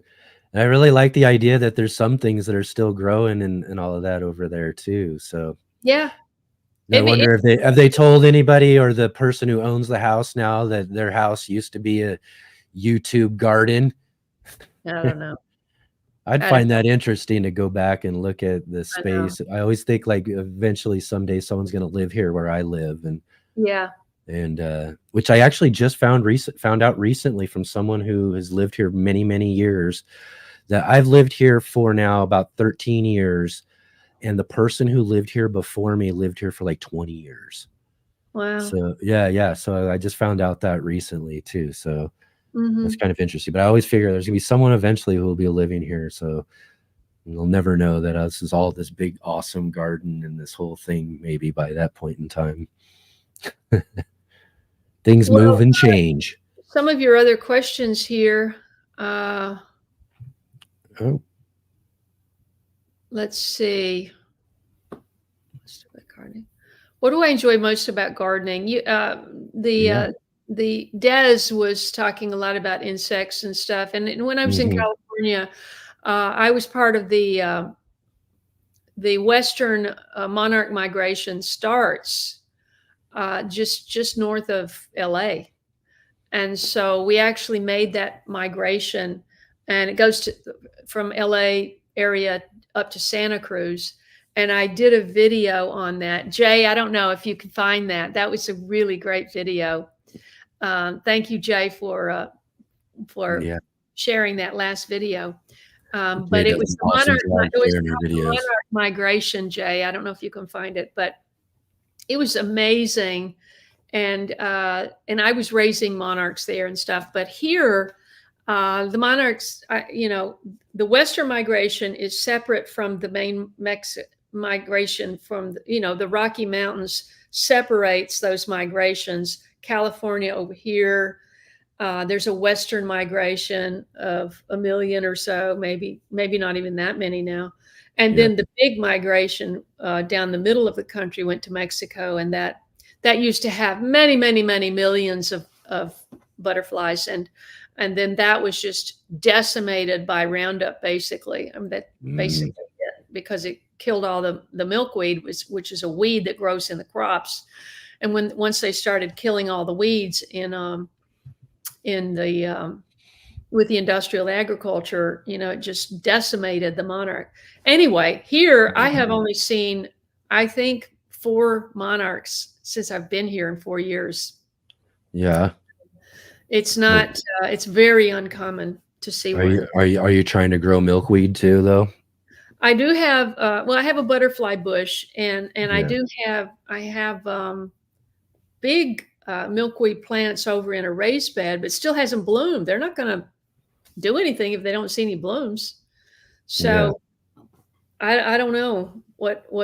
Maybe it's because it came up in the shade, and so maybe it needs more sun, to bloom. I forget the name of it, but it's similar to the milkweed that I grew in California. But yeah, I am. Yeah. It's just not showing up. I just heard that, let's see. I think I've been doing some research on boneset. Boneset is an amazing plant. I just got this book, and I haven't really dived into it yet. It's called The Book of Herbal Wisdom, Using Plants as Medicines, Matthew Wood. Oh, and it's really got a lot of stuff in here. But I thought I was doing research on boneset, and I saw a website. When I first started my, speaking of which, you have on here, where can viewers find you? You can find me on my website. And if anybody really would like to subscribe, I would really love it, at latebloomershow.com, because, I learned 12 years ago, your website is where you make money. Yeah. I never have. It's all just been a big money pit. And so I thought, okay, I am either going to stop my website, or I'm going to try to make some money with my website. So I'm working with this guy now to try to get myself back going, because when I started, I only had 2 little videos a month. Nobody was doing what I was doing. I was like the first person. And so in the meantime, I did a lot of blog posts, and I did a lot of pictures of insects and close-ups and all of that. And so I had regular blog posts on my website. And then when I started editing videos, it was like, how am I going to do that too? And then my life turned upside down, and then it was just all about surviving, getting here, trying to start over, and all of that. So it's like my last blog post is talking about saying goodbye to my LA garden. I haven't. Oh my. Here. So it hasn't. And again, I'm in the same situation with my website too. I started off really good. It was all centered around the show and everything. And then it just kind of fell off with all of these things that need to get done. But you're very right. I got to, and I'm working on right now, trying to get things updated and get things reset back so that the website can start being a kind of central hub of where we are doing what we're doing things from, because it really should be the place that everything kind of drives from and where people go to and stuff. So unfortunately, we still have to rely on YouTube to stream, but you can have a little play. My website has a little player on there.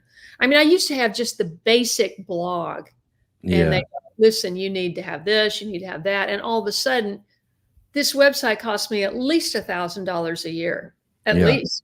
And I don't make 1 cent from it, So it's like, okay, Kaye, you have got to change your priorities here. So that and also too, and one of the things I've learned too is reaching out and finding some friends who just want to help too. I've been lucky enough to find a few people who wanted to help out here. Of course, Jay being one of them, being a great facilitator who does some really awesome stuff for our live streams and everything. Adam joining up to help us out as well too, and then we got Robert over at Steam Puzzle, who just recently signed on to help me do reels, basically cuts of these shows, because I'm terrible at that stuff. I don't know it. I'm not good at it. And this is the point, coming back to the idea, is that we all really need a team if we're going to try to get something going out of all this stuff. I know, but everybody needs, and it's hard to do that when you have no budget. Right. If you got no budget, it's hard to say, hey, team, come join me. because all we've got is a passion project here, Because I was an actor, I had this firsthand experience of producers and directors and writers are always wanting actors to work for them for free. To help build their reels, and they always would say, "Oh, you'll get a copy of the film or whatever." And then their budget falls apart. They go into or these the credit, right? The credit's big, right? Every actor wants a credit too, right? Credit means nothing. It's the footage. That's the only thing that matters. So if the footage looks like crap, you can't put it on your reel. And so you've done that for nothing. That's if they even finish it. Because most of the time, these young filmmakers, they go, okay, we're going to make a film, and the production budget is $5,000. Somehow they scrape that together. It's all different now with digital, but when I started, everything was film. And so, I mean, to make a 5-minute, well, I made a 5-minute film that was actually on digital. That was 4K. But that was $5,000 to shoot it, and then you've got to double that for post. So you can't just say, okay, we got it shot, because now you're going to need 5 more to get it finished, because you got to go through post, and that's editing, sound editing, graphics, titles, you name it. Color can cost $1,000. So, and only certain people do color. So, and we just have to do everything ourselves. If you don't shoot it well, then you're sitting there trying to correct the color. Sometimes I'm correcting color from like shot to shot. It's crazy. I don't even know how to do. I'm not even that good, Kaye. I'm not even that good. My color is bad. My color is bad. I've had some embarrassing shots of a couple of people or videos I made because my lighting was so bad, and I blew them out, and they looked like they were just a shaded figure. You know what I mean? I've had, it's just, and again too, it's that sort of thing, is we got to produce this stuff ourselves, and we've got to learn all of these little things along the way. required That's that a someone else would be doing and have the profession doing. And we got to figure that stuff out. But in some way also becomes some of the fun of being a creator and a filmmaker is learning some of that stuff. I've really kind of enjoyed, some of the knowledge I've gained out of it. But still, again, we're one person teams out there doing things and trying to just get seen and hoping people will watch our content and all of that sort of stuff. And if we're lucky enough, we get great people to kind of join with us and follow along, as we can see, you've got a few already that follow you along where you're coming out and visiting here on our live stream. So it's always good to see that sort of stuff. And when I look at what I do, even just a small little community we've got here over on my Urban Gardener channel just makes things so much kind of worth it in the long run. I'd love to make more money. I'd love to have all of that sort of stuff, but I just do love this community so much, and I love being a part of it and all of that too. So, it's money or not, I'm in it. But I can see, I could see myself being 14 years in though, too, kind of really questioning things because I'm only halfway, and I'm still at that point. Like, hey, I'm 7 years in doing this, but, will there be this thing that happens when I turn around one day and videos are popping, tens of thousand views a piece and all of that, and the money is rolling in? But I don't know. It's it's just too fun to be a part of gardening and getting to, chat and talk about growing food and different garden things with people that, in the long run, I just kind of enjoy that the most out of it all. Well, I wanted to, what I envisioned, I'm just jumping on because I'm looking down at my garden, and, I envisioned the first year or two that I could somehow sew these gardens together into some sort of a permaculture oasis. Yeah. And the reality just worked against me. And I thought, well, if I ever I had one permaculture gardener, Tom Anderson, came here and gave me some advice. This was like in February of 22, I think, something like that, maybe March. And he gave me some advice about swales and berms and things. But, with permaculture, you work on zones, and I don't really understand it. I'm sure other people know it better than me, but I could never, I have this 5,000 square foot, garden down there that's electrified. Mm-hmm. How do you marry that together with what's up here and what's over there and what's over there? And it's just, it's just not, I haven't found a way to do that. And I envisioned doing a whole thing on the side over there, which is why I had that forest mulched. Right. And I had all that forest mulched over there. And I thought, this is going to be my pecan grove. So I started out with 3 trees. Well, they're just a stick for like 4 years. It's just, in the winter, it's literally a stick. And you're going, what about my pecans? Anyway, like Danny and Wanda just, last year they bought a property. If you follow Deep South Homestead, they bought a property that was an established pecan grove. So you've already got that going. If you've got a tree that's up higher than deer can get up and, but you still have to worry about the deer, the males rutting in August when they start getting their horns. Daryl, you didn't know this, but the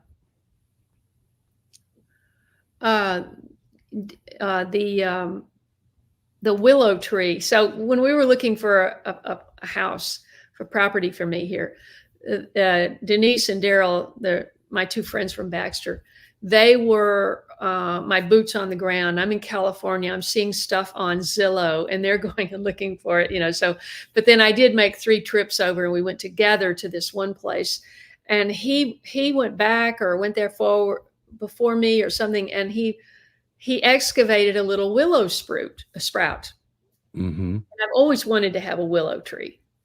and now I'm learning that willows, the white willow, I think it's called the white willow, is plant medicine.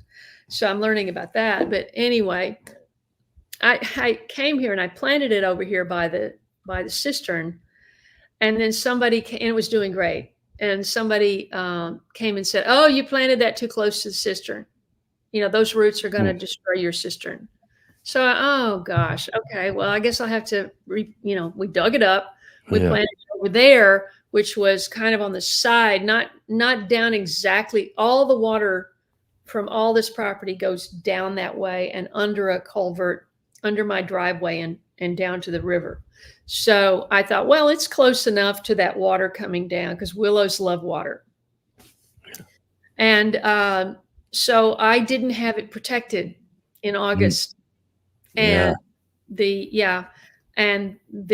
deer rutted against it and took all the bark off. And it's I didn't think it was going to make it. And then it put out some other sprouts. Daryl and I talked about it. He said, just leave it and let's see what happens. Well, I just noticed the other day it's covered.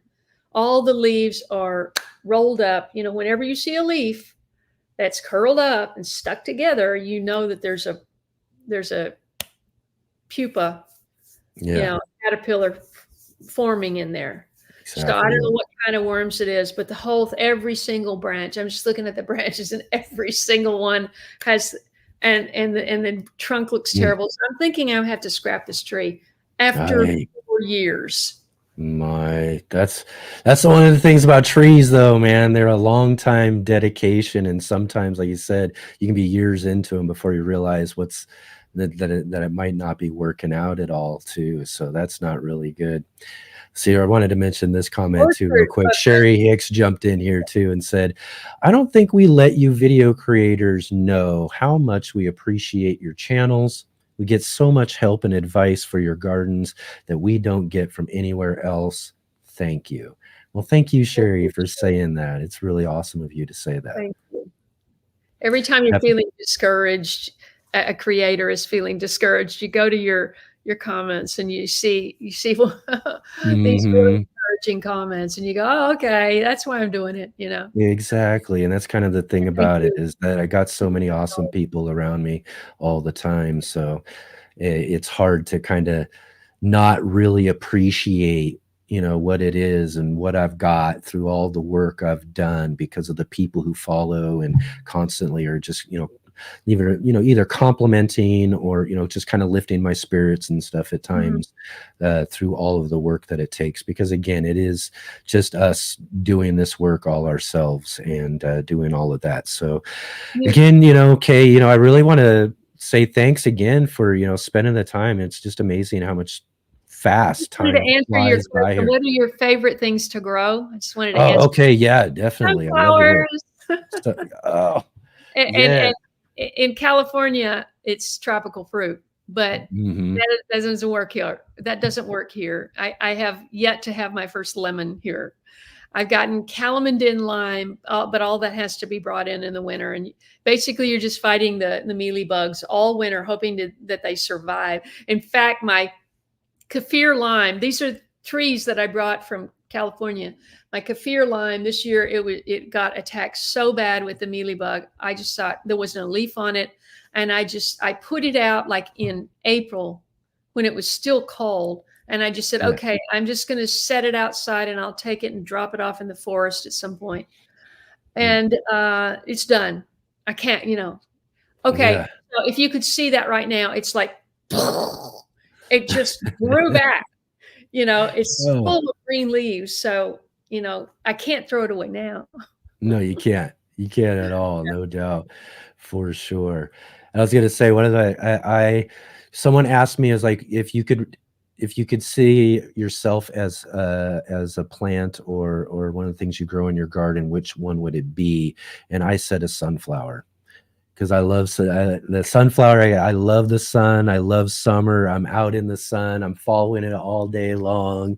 You can't get hot enough for me. I'm one of those people that, it's hot and I'm sweating, but I'm not ever complaining in summertime about how hot it is. You haven't been in Tennessee. I mean, I have been to some places with high humidity, so I know about that. I probably would be singing a different tune when it comes to that, but I think we've got the right nice kind of dry, hot heat around here, where even right now the room's starting to get warm and I'm starting to get hot as well too, because we're looking at another about almost 100-degree day, probably warming up outside right now. So. I think I would be a sunflower too, only because not because I love the sun. I mean, I appreciate the sun, but I don't get baked in the sun. But anyway, I did this video. It was my first video on sunflowers.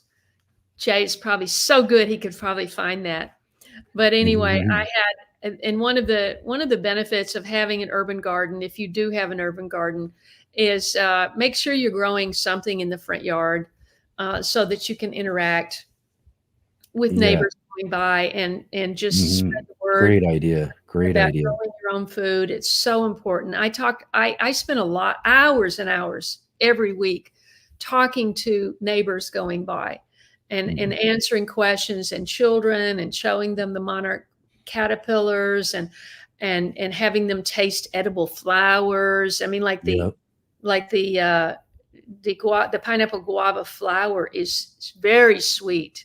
And just seeing people's face light up or handing them some figs, it's an incredible experience. And I can attest to that too. The couple of times I got to visit you there, we're right out front working in your garden and people walking right by, and saying hi and all of that too. Again, too, one of those another reasons why that was one of those huge inspirations for me too, is because I've got this alleyway. So it's a public walking space. Right. People literally come through here to walk their dogs anymore, to come through to see what's growing and all of that. And I just love that. I think it's one of those, it's a great piece of advice. If you have the ability, we talked a little bit about this with Linda Vodder too, about how, essential, like having spaces in the front that bring people in are really kind of important, because it helps us really build the community that's just right directly around us.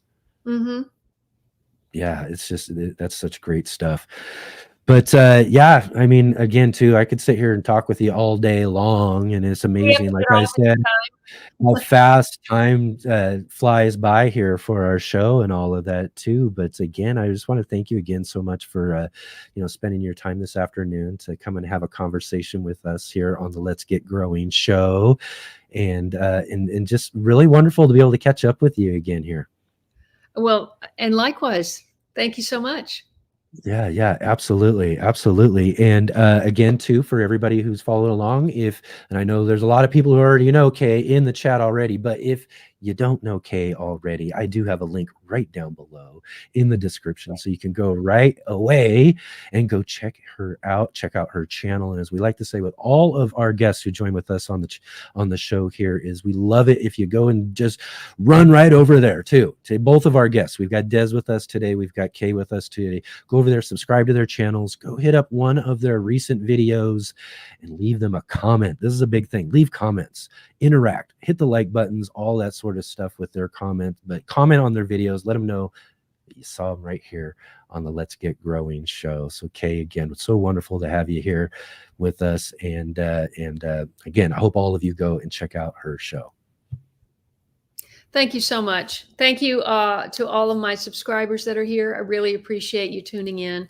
Hi, Gina. I think she got in late there, but thanks so much, everybody. I really appreciate it. God bless you. Gina, yes. Bless you all. Thank you too for everybody who came from Kaye's channel as well to come check us out here at the Let's Get Growing show. So I hope you do, hit the subscribe button for us as well too, and come and check out some more shows. And we'll keep these great interviews with these amazing gardeners every week. A big thank you to Jay. He's really, really on top of it. Thank you so much. Jay is awesome, and again too, if you haven't got to meet Jay K too, you got to check this out. Everybody's got to go check this out. And let me find this real quick so I can put this up. A couple of weeks ago, and I've got this little thumbnail here too. Jay, our mystery facilitator of the show, joined with us on the show a couple of weeks ago, and we were able to have an interview with Jay, and she was able to tell us all about her gardening experience and all of that sort of stuff. Is Jay a female? Is Jay a Yes, female? yeah, Jay's I'm yeah. so sorry. I did not know that. Yeah, And it's she's just an amazing person, and I was so surprised with this so much. interview, how fun it was. So definitely go check that out too as well. But again, Kay, thank you so much. And I can't wait. And I'm trying to work on some really fun gardening roundtable things. And I want to have some fun like discussions with more people and stuff too. And I'm definitely going to try to get you back on real soon so we can hopefully continue a more fun conversation and get into some other things that we've got going on in our gardens. I just wanted to say real quickly that I just did a video. It was Mark's Marley one. It was his Italian grandmother's. Well, it's his recipe, but he's inspired by his Italian grandmother. And I'm going to be doing hopefully getting the recipe on my website. I haven't done that yet, but I hope to be doing that very soon. So please go to latebloomershow.com and subscribe. But anyway, some people were writing and going, okay, I can't believe you spent so much time peeling and coring the tomatoes and all that stuff.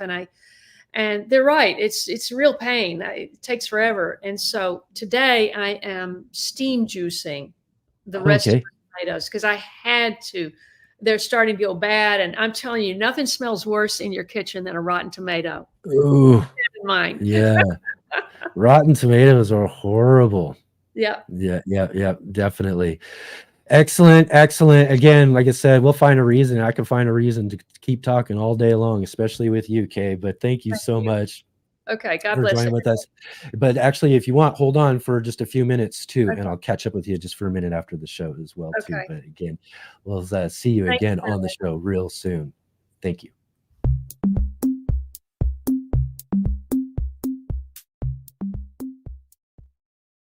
All right. Like I said, I could keep going on all day long. I love talking about gardening. I love talking gardening with all of my great friends, and especially people like Kay, who, like I said, I got to know so early on in my, what you would say, content creation career. And she was just such a huge inspiration and helped me out with so many things, and always there to give me advice whenever I needed it about anything. And we've talked a lot of things over the years about a lot of different stuff. So again, it's always great to have people like Kay on the show here to continue this fun gardening conversation. And again, lots of great things going on here on the show too. I do want to encourage you again to go back and check out last week's show. Last week's show, we had with us Jason Williams from the Cloud Gardener. He's got just some really great garden up on this 18th floor of this building. He started his gardening career and he's doing some amazing things today. You'll want to go check out that interview and hear about all the things that he's got growing on in his life. Even getting to meet the Queen before she passed away. We talked about that during the interview and some of the cool things he's got coming up. You'll want to check that out as well. On the show too, we did get to meet Josh from the Plant Techie for our Are You Following Me segment. And Josh, it was really great to meet him. And again, like I said, I got to meet Josh as well as Dezz, who is on the show today on the Garden Party podcast, Destin Noakes podcast on his channel, The Texas Garden Guy. And it was great to have both of them here on our show with us too. So definitely go back and check out last week's show where you can meet Josh. Also, we do have 2 shows a week. We are on Saturday and Sunday, 11 a.m. Pacific Standard Time. So don't forget, we've got a Sunday edition of our show. So join me tomorrow for a gardening conversation. And also, I want to also remind you all too that on the third Sunday of each month, we have our gardening book club. And this month for August, our book club selection is Leave Your Troubles Behind with author Karen Hugh. And so that's the book we're featuring this month for our monthly book club. So be sure to come and join with us on the third Sunday of this month. I do believe it's the 18th of August. And check out this really great interview with Karen Hugh. And she wrote this really great book. I'm telling you, this book, Leave Your Troubles Behind, is really great. It's, it's how to de-stress and grow happiness through plants. And she's got a bunch of fun activities and all sorts of different things and discussions in that book about how, kind of the world is, there's a lot of things going on. It's crazy out there. And we're all kind of, dealing with a lot of stress, whether it's, outside of our control in the outer world, bringing down all of this sort of stuff that's stressing us out, our home life, work life, all sorts of things can be stressing us out. And this book's filled with all sorts of great things and ways to help you de-stress from it all through plants, because plants and gardening can bring us so much happiness and help relieve us from so many things. It's another great thing we get from gardening. So definitely come check us out for that book club on the third Sunday of the month. And then as well to check out next Sunday. Next Sunday is the second Sunday of the month. And we have joining with us each second Sunday of the month, Scott Wilson from the Gardener Scott channel joining with us to answer all of your gardening questions. And we love getting to catch up with Scott every second Sunday of the month too. So definitely come and check out that show next Sunday. And also too, as we're ending the show here real quick, before we go, definitely click that like button, hit the thumbs up, click the subscribe button and the bell notifications, as well as share our gardening show with all of your gardening friends out there. If you got any gardening groups or other places like that you can give us a mention and let everybody know about what we've got growing on here on the Let's Get Growing show. I really, really do appreciate all that you guys do to share. And as well too, I do want to make one more last mention. Our sponsor of the show is Ivy Organics. You can go to ivyorganics.com and use our promo code GROW10, GROW10, and get 10% off of their 3-in-1 plant guard. And I'm telling you, everybody's got to have their 3-in-1 plant guard. Go to ivyorganics.com there. Go get some of that and use our promo code to save 10% there as well too. So thank you so much, everybody, for joining with us here today. Again, it's just such a pleasure to have all of you here with me and hanging out and talking. We've had just a really great conversation today. So many awesome people in the chat today, and just really great to see all of you. And like Rick says, hasta la vista, baby. And Field to Gold, thanks for the show, and especially for having Kay on. And thanks to Jay. Excellent. Yes, absolutely. Absolutely. Definitely. Thank you so much. And again, come check out our shows. Come see me tomorrow, same time, same place, and come hang out and continue the conversation. And I'll see all of you tomorrow.